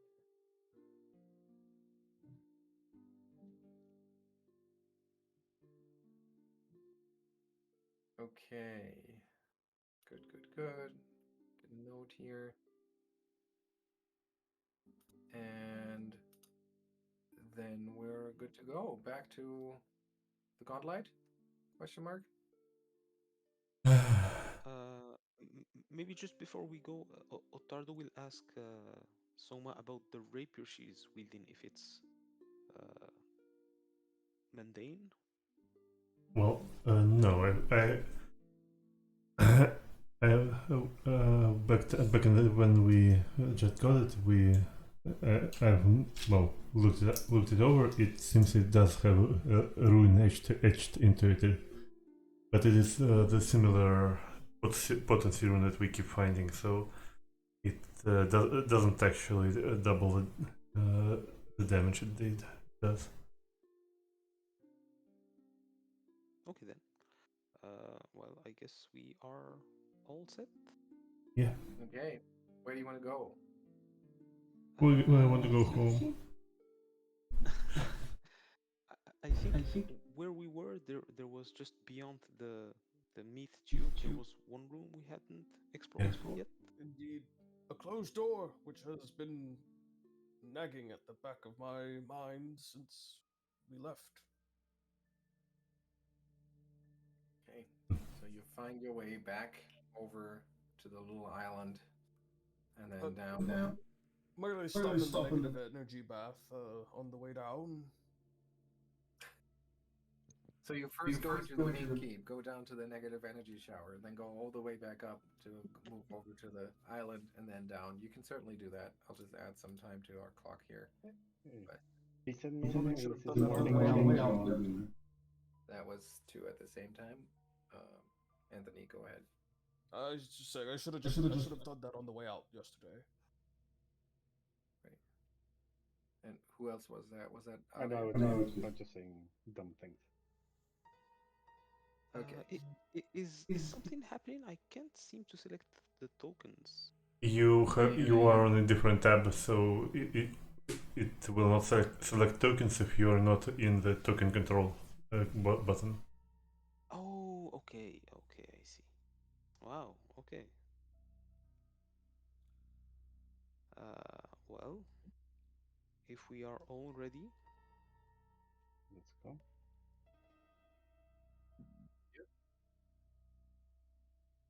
You open the door, and once somebody actually turns on a light. Mm-hmm. I have a light. I have a light too. Right. Well, do you? Oh no. They always cast light on my weapon, so Yeah. So you wanna put that effect on you. There it is. And yeah, so you just see a very short hallway, and then a spiraling staircase that leads down. Uh-huh. oh, well, I guess that means either this way or from the main side we're going down. Looks like that. You want to pull that spell effect light onto your token so that you actually have. right. Oh, it's just a way down. Which way would you prefer? The main stairs or this back way? Well, we don't know where they lead. Maybe do you think going the other way would be better since we'd be closer to your special My place? A special place. Well,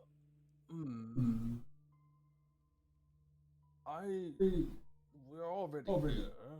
I mean, Might as well continue. I'm feeling quite tip top, so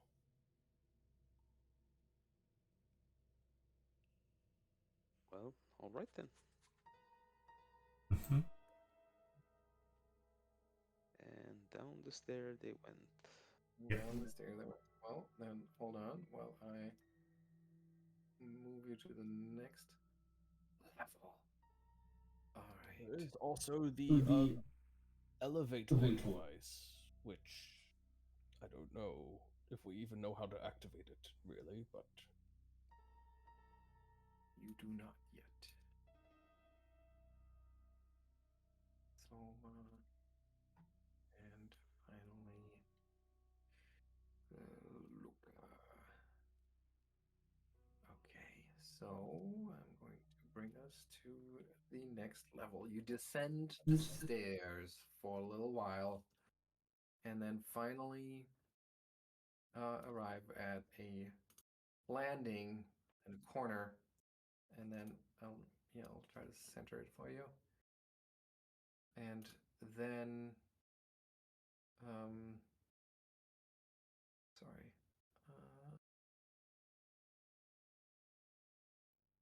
Yes, here we are. Yeah, so you arrive at a landing and turn the corner, and there's another set of stairs. So if you move a little bit ahead, you'll see that there's another couple of steps that lead further down, and then a door at the end of it. Mhm.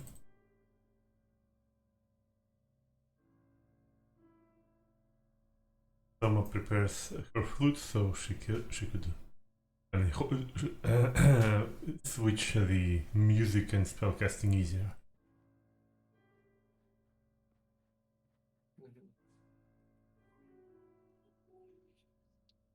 Okay. And Ottardo will reach for the doorknob. You reach for the door, you open it, you notice that it's not as moist down here. It's not as damp. As you open the door, there's like a certain musty, slightly moldy smell wafts out. But it has like some weirdly sweet undertones. There's dust covering a lot of the stone tiles on the floor, and you're looking into a short hallway leading left and right from where you're standing, so north, south. So when you say it's less moist, you mean there's less devil saliva going on. Correct. Yes, and the door is not as hasn't been soaked in water for so much that it wouldn't how all the other doors were hard to push open. That's no longer the case. Okay. Hmm. Mm.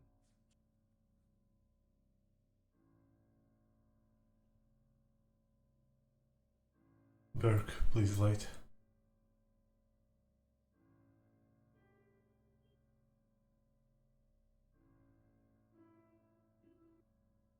On it. Hmm? Hello. I'll just put her in here so you have some light. There you go. Okay, so two sets of doors.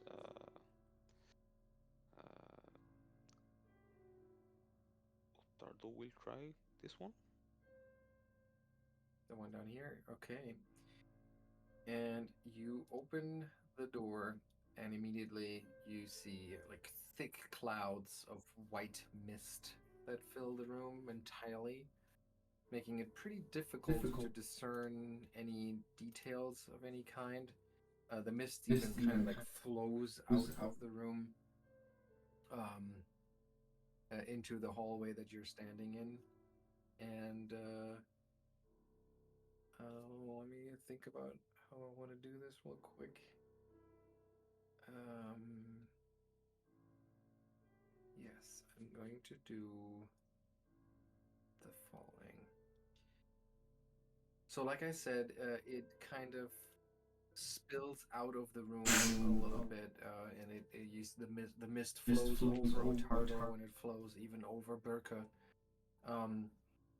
And then something strange happens, Ottardo. You feel the mist around you sort of thickening, to the extent that it actually hardens, almost as if it's becoming like if it's congealing in a way, and it makes it so hard to move that I'm gonna ask you for a reflex save. Okay, oh, there it is.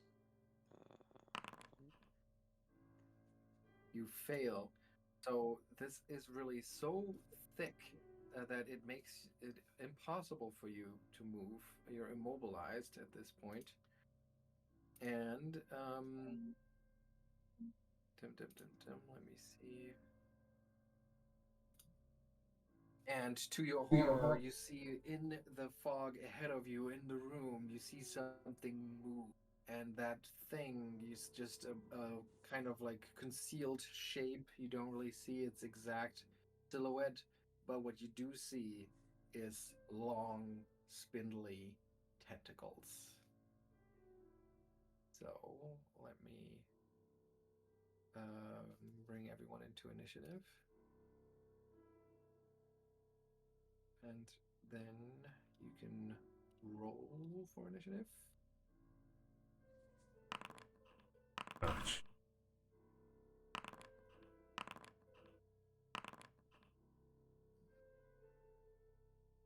Okay, and we begin. Whoa, that was quite loud for me at least. So, the thing in the mist. Let's see what it does. I'm going to say that that's what it already did. Reach at 10 feet. Okay. So yeah, Ottardo, as I said, like, to your horror, you saw those vaguely outlined tentacles moving around in the mist, and then some of them actually start moving towards you, and they kind of become more and more. They fade into view as they get closer and closer to you, and they reach out to strike you. Successfully so. Damaging you. Oh, I should have rolled the critical, so please take double damage from this. Yep. So they like come actually shooting towards you and then slam into you, and then immediately wrap themselves around you and grab you. And you already feel them kind of like tugging, trying to pull you into the room. All right, and I'm going to reveal the creature because it's concealed, which I understand means You should know the square. you should know this square, right? So this is concealed, so I don't know if that actually changes anything visually, but you know that it's concealed from you. Okay, lots going on here. Let me just make sure that I understand this correctly. Everything in the aura is concealed. Yes, okay. It's no longer invisible. Lucca, your turn. But we are not concealed to it. Correct. It has a special mist vision ability. Yeah. Wow. Lucca can see some of this mist like coming around the corner. Yes, not around the corner, but it covers Birke. It covers Birke too. Yep, but it's not as thick around Birke. Okay. All right. Lucca's gonna try to recall knowledge to see if he understands anything about what he's seeing. Well, You can just make out Ottardo kind of struggling there with it, and it's flooding over Birke. Yeah. Okay. I'll let you do a Arcana or Nature roll, but at a higher difficulty because you don't actually see what's causing it. I also have Devils and Spirits if either of those things is more applicable. No, not in this case. Okay. In that case, I'm gonna roll Arcana.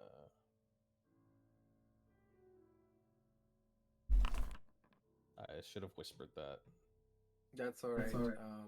Yeah, but it's weird. It's certainly nothing that you would consider normal. Okay. Ugh. But I guess I can tell you this much, that you don't think that it's like some sort of necrotic, undead necromancy thing. I think you would sense that. Okay. I guess I'm gonna step up a little to try to understand. Sorry, to Oh, game is paused. Oh, sorry. Yep, there you go. I'm gonna step up to just try to get a better view of the situation. I still cannot see what the problem is exactly. Just see more mist, so Lean. third action. I mean, I see Ottardo. I can see Ottardo is grappled at this point. So I'm gonna say, Ottardo, get yourself out of there at once, and I shall hug you. Uh-huh. It's going to cast Diabolic Edict on Ottardo, so chooses to take it. Okay. All right. That's the end of your turn? Yeah. And then it's Ottardo. Ottardo will attempt to free himself from is it actually tentacles holding him? It is actual physical tentacles. Here, I'll show you what it looks like, and obviously you don't see all of it, but you would see that the tentacles actually look like just regular octopus tentacles. Well, that eye coming through clear while the rest is foggy is creepy and weird. Yeah, Yeah. yeah. I really like this for some reason.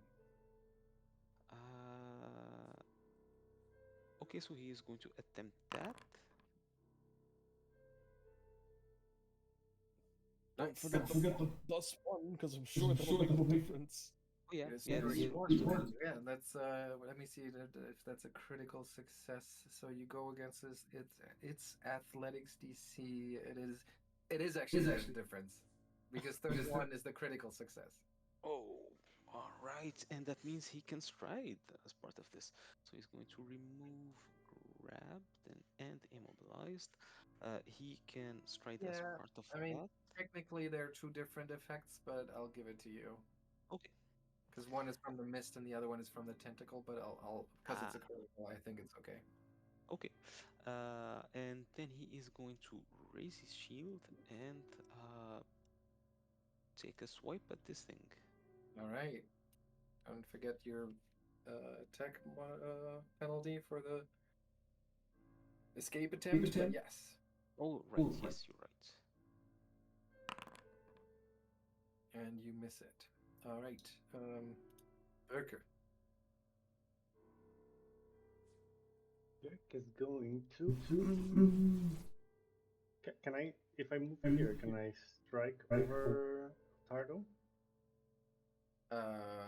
Yes. Or is it? It would have lesser cover, I think. Okay? Yeah, that sounds Or about right. no, but then better to just move 5 steps here, right? Yeah. That's 10, but it doesn't really matter how many steps. Yes, but you can move there.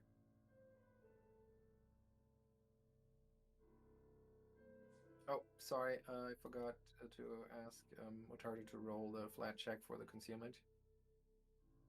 Oh, okay. But oh, right, but you missed anyway, so Yeah. we'll just keep that in mind.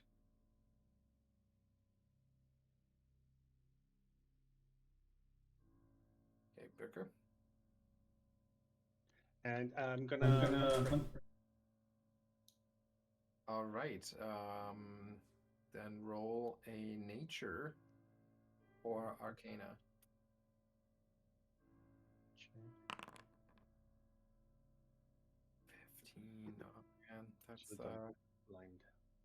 I mean, I will tell you basically what you probably would have already discerned, like that it is a tentacled beast of some kind. You really don't know how it, because it looks like an actual octopus. You have no idea how it would be able to survive down here, and you have no idea what it's doing with that mist.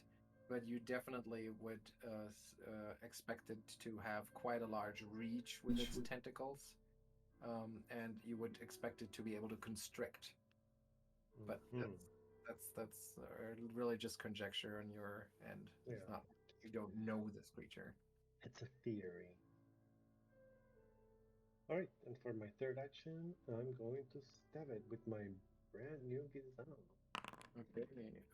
Don't forget to Hey. target it first before you roll, but it's a Yep. miss anyway. Alright. Okay, and That's then my it's turn. Souma. Yep.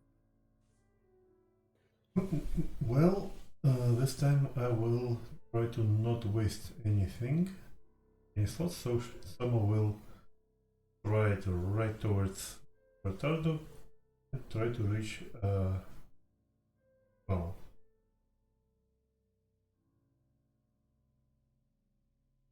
reach his weapon and make it magical. Magic weapon.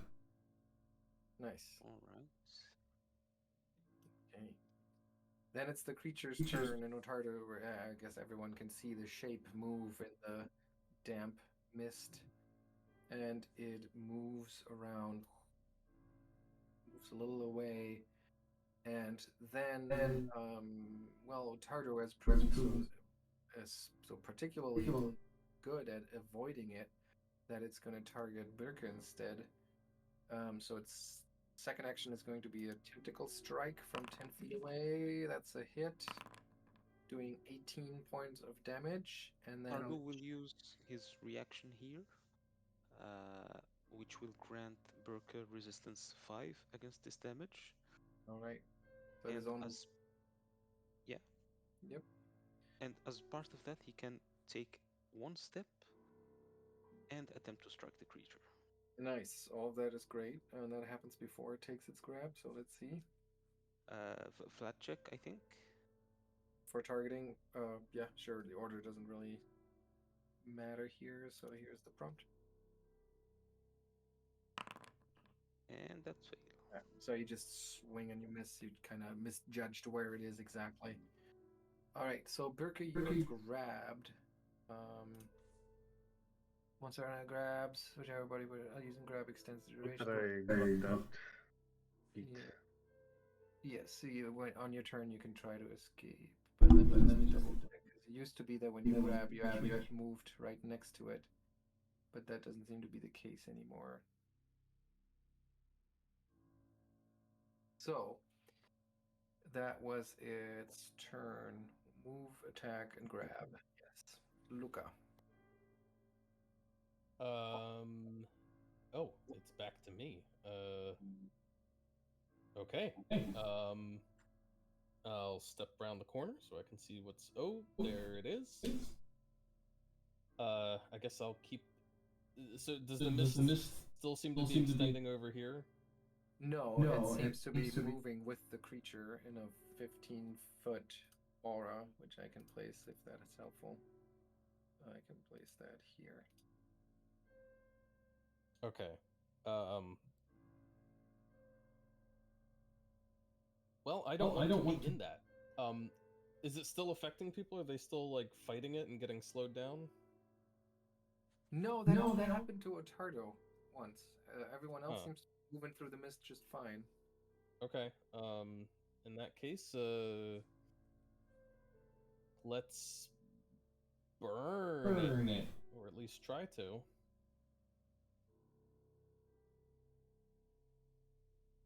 All right. So there's the flat check. Okay, so roll for attack. Nicely done. Okay. 12 points of fire damage. And does that include your... That includes it, yeah. Okay. All right, yeah. So you see the fire just burn through the mist and strike the creature, and burning it. There's a gargling, bubbling sound that the creature seems to make as it gets hit, like sounds like a painful shriek. That was Lucca's turn. Ottardo. Ottardo is going to raise his shield and target the creature with his newly enhanced Warhammer. Flat check, I guess. Oh yeah, right. There you go. Nice. Okay, so that's a hit. That's 10 points of damage, and once again, as your weapon strikes it, it goes just. And for his last action, I think he will just do that again. And crit miss. Okay. Birke. All right. I will try to get ungrappled. All right, I believe you were preferring athletics. Okay. And that's a success. Yes. So a regular success means you just get rid of the grabbed condition. Yep. Oh, I accidentally got rid of something else. Oh, that's fine. That's because those are a consequence of being grabbed. So that's all right. Then you have 2 actions left. I will strike. I can strike it from here, right? If I have reach. You can just remember to take the first attack penalty, because the escape action does have the attack trait. Okay.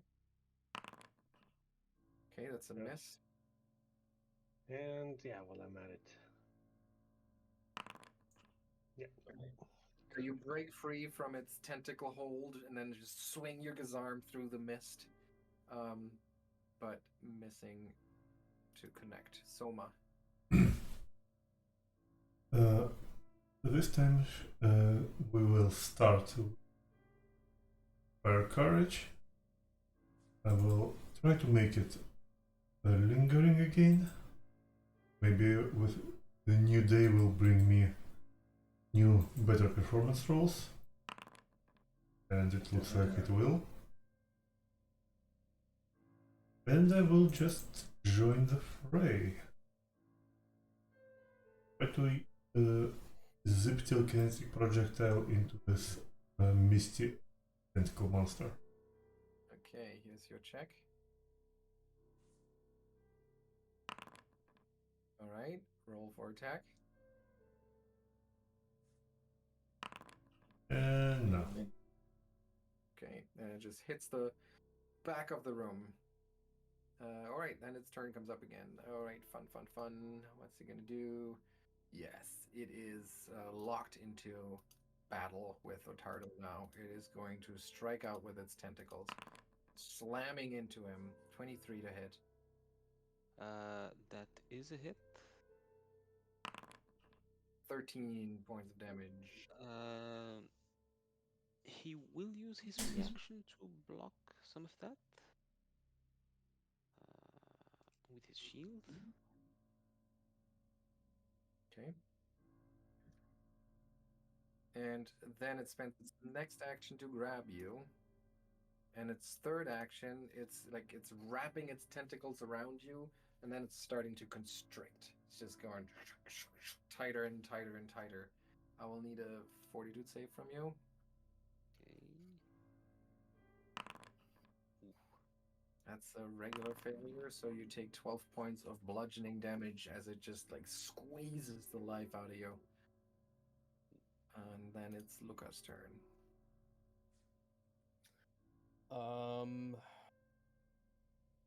I love 2E mechanics. I don't think I've ever gotten to constrict in 1E ever, because how have these flat checks been going? What's The the flat- difficulty of the flat check? 5. 5? Okay. Doesn't seem worth messing with then.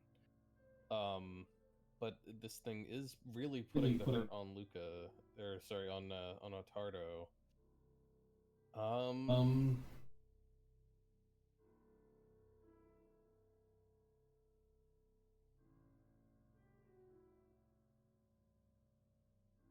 I guess I'm just gonna keep on producing flames and hope for the best.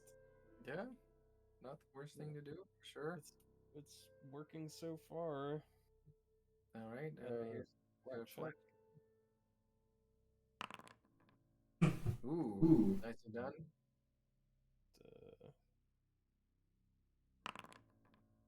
And a hit. And 14. burn. Oh, good one. All right. That was Lucca's round.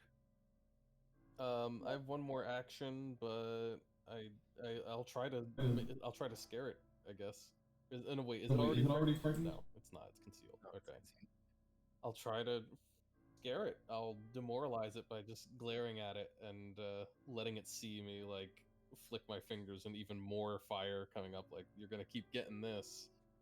Do you have any ability that makes the language dependency? I have intimidating glare. Nice. Okay, then go for it. I should have done this before I make my attack, but here we go.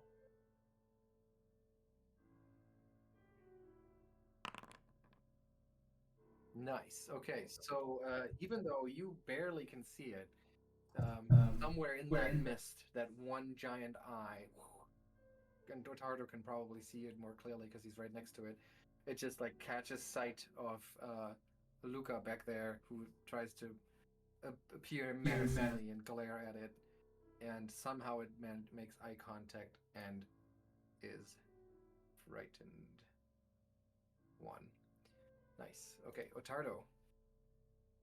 Ottardo is going to start by using lay on hands on himself. Okay, that'll be a flat check. Oh, again, oh, because of the manipulate. Right. Yeah. Ooh. Ooh, and you do not. What happens when you? I guess you don't get to take that action. So You it's must the action. succeed, or the action is lost. Okay, the action is lost, but the spell. Not the spell. Yeah, I would say Okay. so. Well, he's going to try again. And missed. Oh, Missed actually, it again. says roll the check after spending the action, but before any effects are applied. So I guess spending the action also implies, spending the use of the Oh, ability. So yeah, indeed, okay. it does take up one of use of your lay on hands. Second time around, it works. Okay. Well, he doesn't have a second focus point to try again, so that's Oh. Oops. that is not happening. Instead, he will attempt to break free from the grapple. I think athletics is your skill of choice here, right? Yep. Okay. You managed to break free. Success. And I think he has to raise his shield here. Yeah, this thing has reach. Yeah, he raises his shield. Okay. Birke. Alright, I will try attacking again. Hoping to keep those tentacles at reach. I am through with being. Alright, it's a hit. That is a hit, yes. And wait. We need to do the flat check because there's still the fog getting or the mist getting in the way.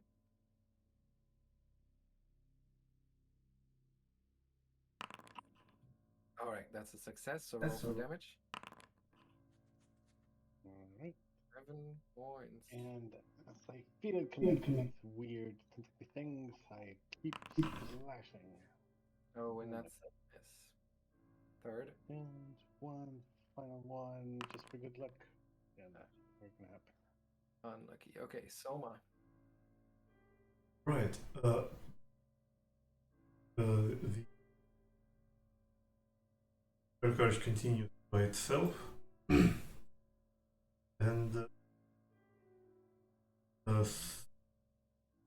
will try to prevent Ottardo from dying. So we now have Sooth as my new signature spell. I can upcast it for free.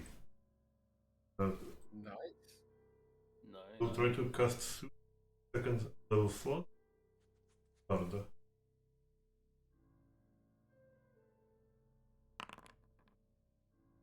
Can you tell me how the signature spell works?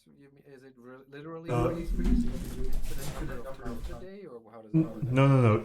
Signature spells mean that usually spellcasters, in order to upcast a spell, they have to learn the same spell on the second level, or on the other level. But the signature spells can be, well, they count basically as learned for all levels. So they essentially scale automatically if it's Yeah. a signature spell. Yeah. It's not that they scale automatically, it's that you're allowed to choose which slot to put it in. Mm-hmm. Right. You still have to burn the slot, the appropriate level spell slot, but you don't have to relearn the spell at every level to cast it at every level. Well, here's the description. Okay, so that's for the spontaneous casters. Yeah. Okay, Yeah, I have got the it. same thing. Cool. Mm-hmm. Very nice. So that's 17 points of healing for Ottardo. Very, very good. Very welcome, yes. And I think one more action. Yes, I think so. But there is not much you can do right now. So I suppose Soma will just clench the flute in her teeth and draw her bow. Okay. And then it's the creature's turn. And what is it going to do? It is going to, first of all, lash out at Birke with one of its tentacles. Slash or smash. It misses. And then, kind of like in a sweeping motion, it now lashes out at Ottardo. Which means because All right, that's we don't have to do the math here. It's a miss, and then its third action is going to be a final desperate tentacle slam, which is another miss, but very, very close. Lucca, your turn. Oh, and it's no longer frightened. Lucca. Yeah. Well, since I'm just gonna do the same thing again, I'm gonna try to frighten it again. Is it not immune to that, or? It's just Oh, you know what? You're right. Is it? Is that how Gauntlight works? There is something about doing it on the same creature. Regardless of your result. Yeah, the target is temporarily immune for 10 minutes. So yeah. Okay. Right. Well, in that case, I'm just gonna shoot some more magic at it and hope that it dies. It seems close to it.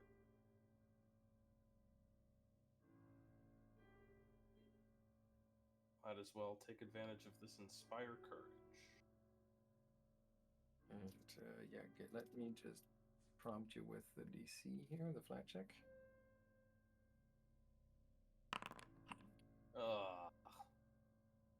So you lose a cast of that spell, and that leaves you with one action, I think. Yeah. Well, everyone else is about to go after me, so I'm just gonna say, "You guys got it." Ottardo.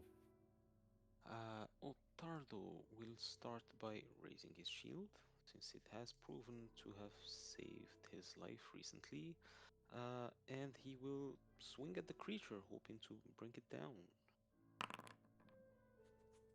Flat check. Oh, you can use the same one there. Yeah. Yep.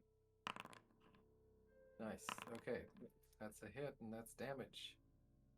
Right. That yeah, you can tell. I mean, you're so close to it. You see that it is near death, but it's not quite yet destroyed. Well, last action, I think he will just try again. And nope. Oh. Oh, that's a crit fail. Oh, because it's the flat check. Okay. Yeah. Then it's Birke's turn. Alright, Gizam time. Oh, yeah, enough of that. Die, you thing! Oh my god, seriously? What did Vandy do to Jurgis' arm? I don't know, like the whole aim is off. The balance is... Still need to get the hang of it. Oh, yeah, it's off balance. Yep. Souma. Yeah, well, she will join the fray yelling well, I want to say she would yell die penis monster, but I'm not sure she would yell exactly that. She will just unleash her entire short bow attack bullet for free attacks. Finish it! Bring it down! 2 Souma! and 3. Souma! Terrible rolls. And then it is time for thing. So, it once again lashes out, and it's gonna lash out at Birke first. Oh. And there's the 34. So she goes down. Ottardo is going to use his reaction here. Oh yeah, that might be a good use. So that would give Birke resistance 5 against this. Which she needs to stay on her feet. So it's just 29 points of damage. You want to use your attack too? Yep. He will do the attack too, yep. And no. Oh my god. Alright, so, but at least the Birke doesn't go down from this. But I broke character now. What's a fight without Birke going down? Yeah. So then it sweeps the room to attack Ottardo, missing by a lot, and then it follows up with one last.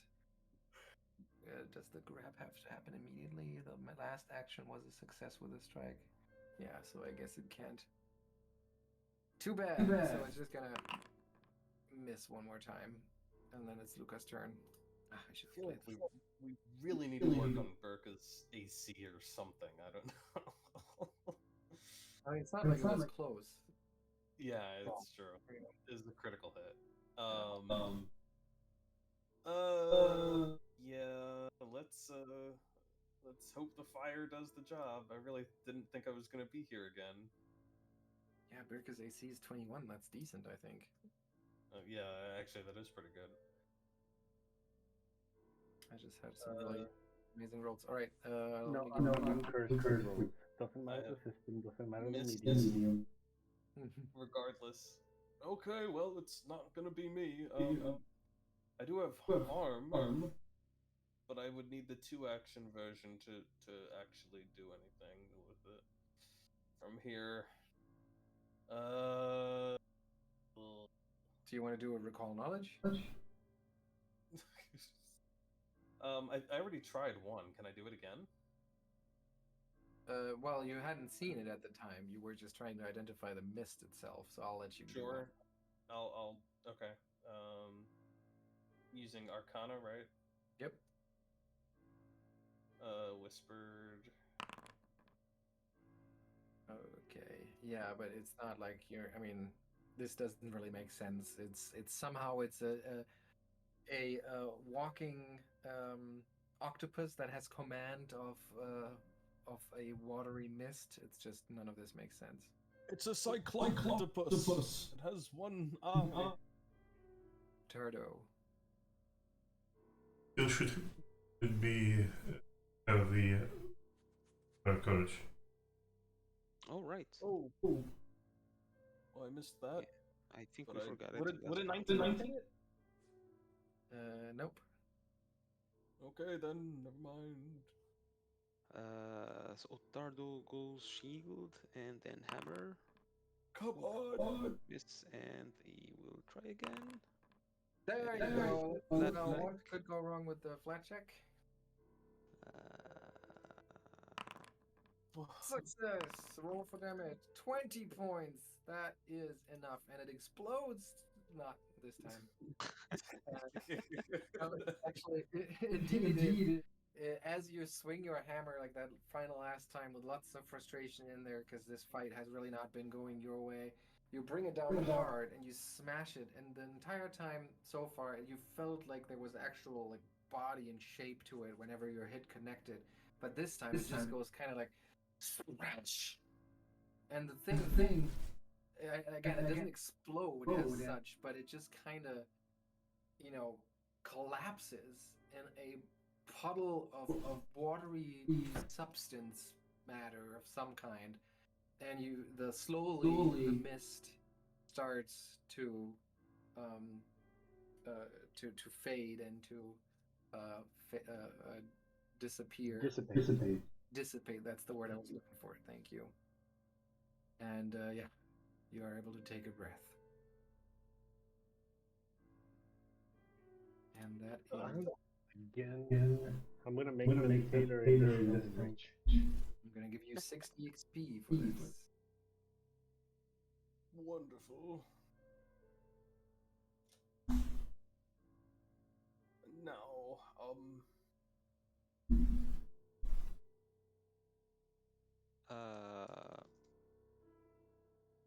So the whole mist went away and everything.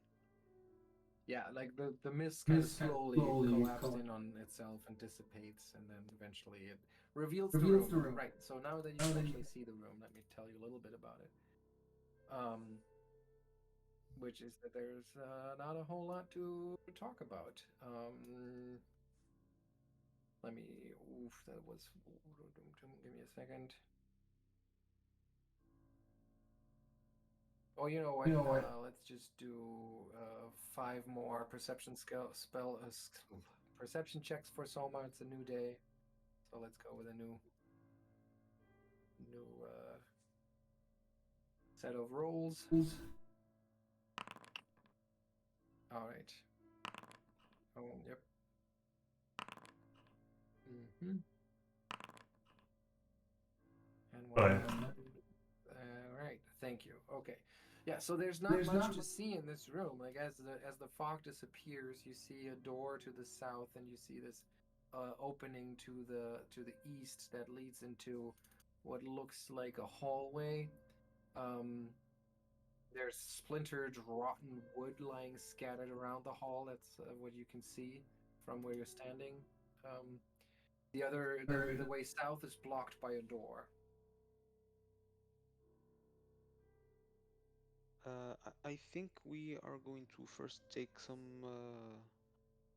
downtime to fix up Birke. Yes, Okay. please.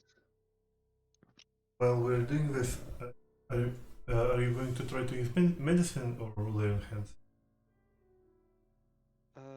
Actually, I can. You can take my the healer's tools, and while you're doing that, I can refocus and then do the lay on hands on Birke.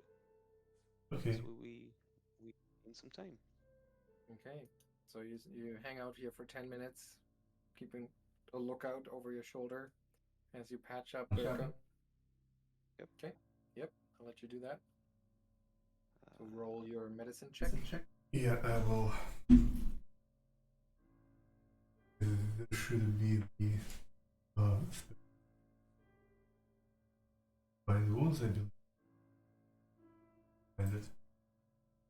The compendium. I can do that for you.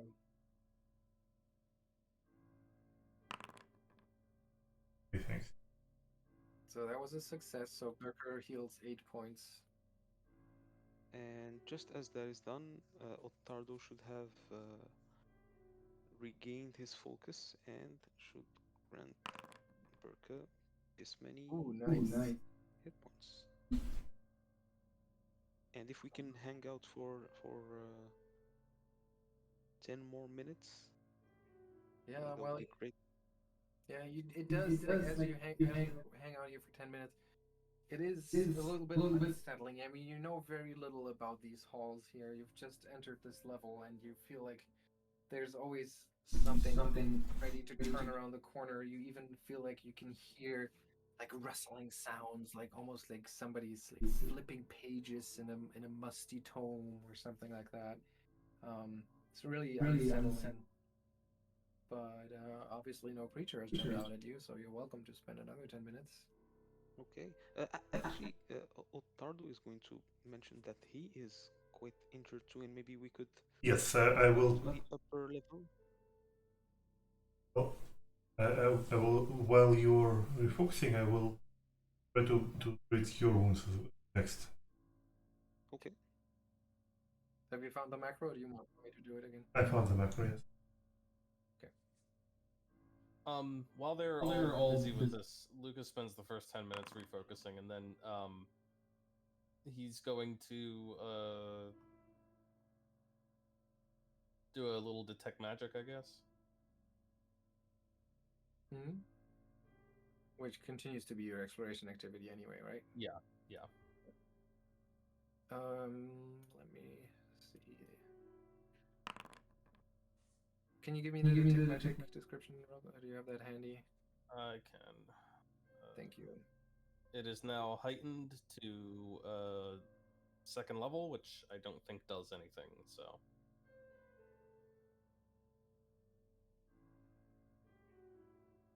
So there's no more like fine print about stuff blocking the aura or anything like that. I mean, it is a. I think my understanding is that the general rule of line of effect applies, which means that walls in general do block detect magic. You receive no information beyond the presence or absence of magic. You can choose to ignore magic. It's an emanation, so it should follow the rules to emanation. And emanations extending down to a specific known in all directions from a large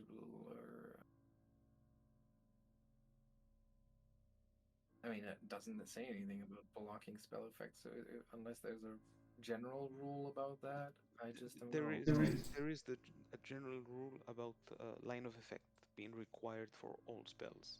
Okay, got it. Okay, so all right. In that case, there's no magic. Okay. um.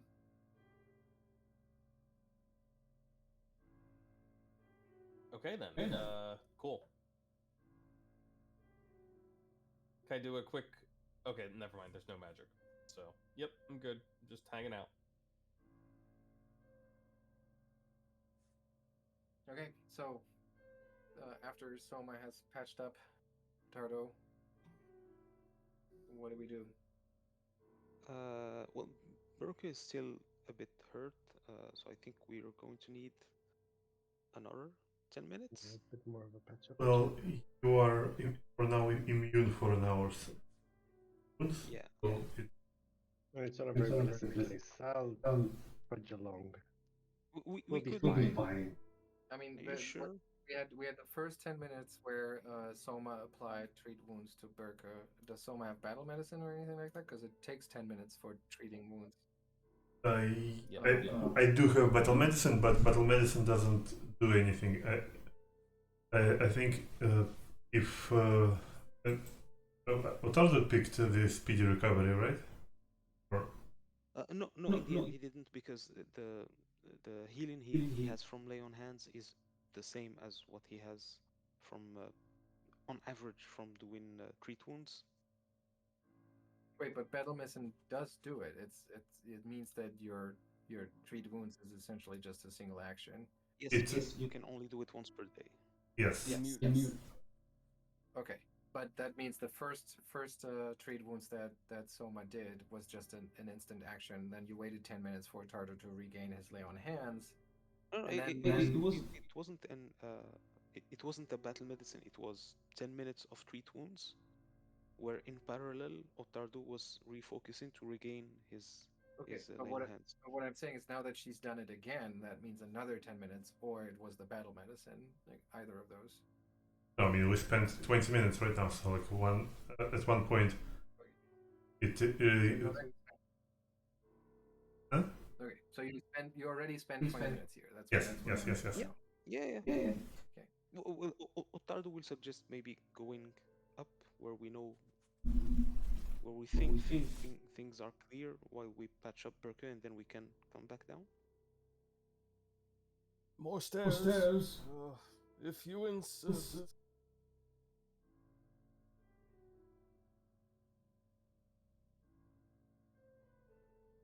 Shall I'm we? difficult on my knees, you know. I don't have all that cartilage. I was going to ask if the soles of your feet hurt. No, actually, but it makes a rather unpleasant scraping. You wouldn't believe how many femurs I've gone through. All right, so you want to head back up to the level above? Yeah. Take another 10-minute, right? Okay, we don't have to switch the map here. Yeah. That's fine if you want to do that. Okay, so 10 minutes later, Ottardo has his lay on hands back. Yeah, and Birke gets 12 hit points back, Nice. and repeat 10 more minutes just to regain it and have it ready for next combat, and then we come back down. Okay. So that adds another 20 minutes. Anybody going to do anything in those 20, or should we just move right back here to the scene? I am ready. Yeah. Okay. Good. So we're basically back in this room, assuming that you're going to retrace your steps here. Yeah. 20 minutes later. Oh, well, Okay. there is a door to the north. Should we try that one, or would you rather? It was blocked, wasn't it? As a matter of fact, as you come here for the second time, Soma noticed something that she kind of missed the first time around, which is that on the western wall, let me see if it says how it's opened. No, But you do again, like the first time you missed it, now the second time you come in here, you see it. Like the light maybe reflects weirdly off of some of the gaps between the stones or something, but it catches your eye, and you notice a secret door in this wall that you open to reveal a cleverly hidden alcove with a cache of items. A couple of unusual looking liquids filled into various vials. Well done, Souma. Indeed. What's Magic? in there? Magic. Indeed, yes, magic. Magic is Auras. in the I auras read the also. auras. Yes, auras everywhere. So the one of the liquids. All right, so one at a time. It's four liquids in total, and two of them actually don't register to you as magic. The let me see if that's true. If it's maybe even all three. No, it's just two. And one of the ones that register has the necromancy aura, and the other other one has an abjuration. Uh-huh. These two are magical potions. These two are something else. Perhaps some sort of alchemy, or maybe just juice. Gravy. Indeed. It could be great. Well, actually, one of them really kind of looks like gravy. It's really dark brown-ish and pretty thick. And the other one is a reddish liquid. Definitely gravy. Well, we grab them. We grab them. Let's grab them. Yes. All right, Something somebody- tells me we don't want to take another 40 minutes to try and identify each of these. Yeah, so somebody should grab them and put them on their sheet. I shall add them to the party loot. Or if somebody else is doing it, that's fine. Go for it. Okay, one more.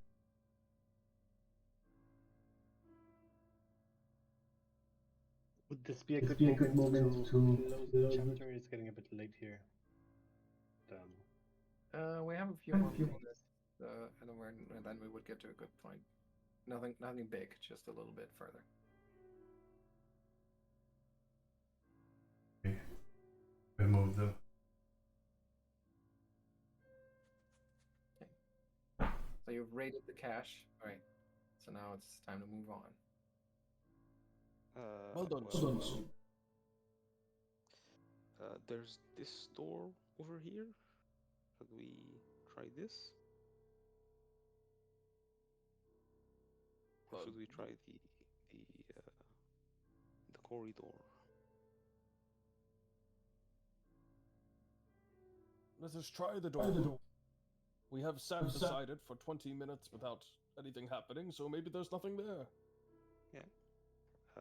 Well, Ottardo will reach for it. Okay, and it opens up into a pretty long hallway, like to the extent that the light reaches it. It just seems to extend onward. Lots of dust on the floor. Once again, like musty smell in it, with that weirdly sweet-ish note to it. But then there's the one door to your left right now, to the east, that is outlined faintly by a greenish light that you've seen before. Oh. Well, I guess we. Oh, I see it now. I had to. And the music started with some creepy whisper. Yeah. I guess Ottardo will reach for the door. All right, so you open the door, and the room beyond, first of all, doesn't seem like much. There's just an ancient, tattered sofa sitting against the east wall of a pretty small 10 by 10 room. But the southern wall shimmers with strange green light. And once again, as your eyes fall on the light, it starts to coalesce into shapes that form writing on the wall. And you see a message spelling itself out for you. Belcora fell to the Rose Guard, but we never knew of these vaults below. and then as it did before, the writing like melts down, and the light slithers off the wall, onto the floor, and then starts to move away. And it kind of, let me see, it creeps back up to the room that you fought this strange octopus in, and then even further. Let me double check here where we are. Oh yeah, but then it turns the corner to the right into that long corridor with lots of splintered rotten wood lying scattered around, and it just kind of slowly but surely makes its way slithering down that hallway. And if you choose to follow it or not, whichever you want to do, we're gonna do next time. All right. Very cool.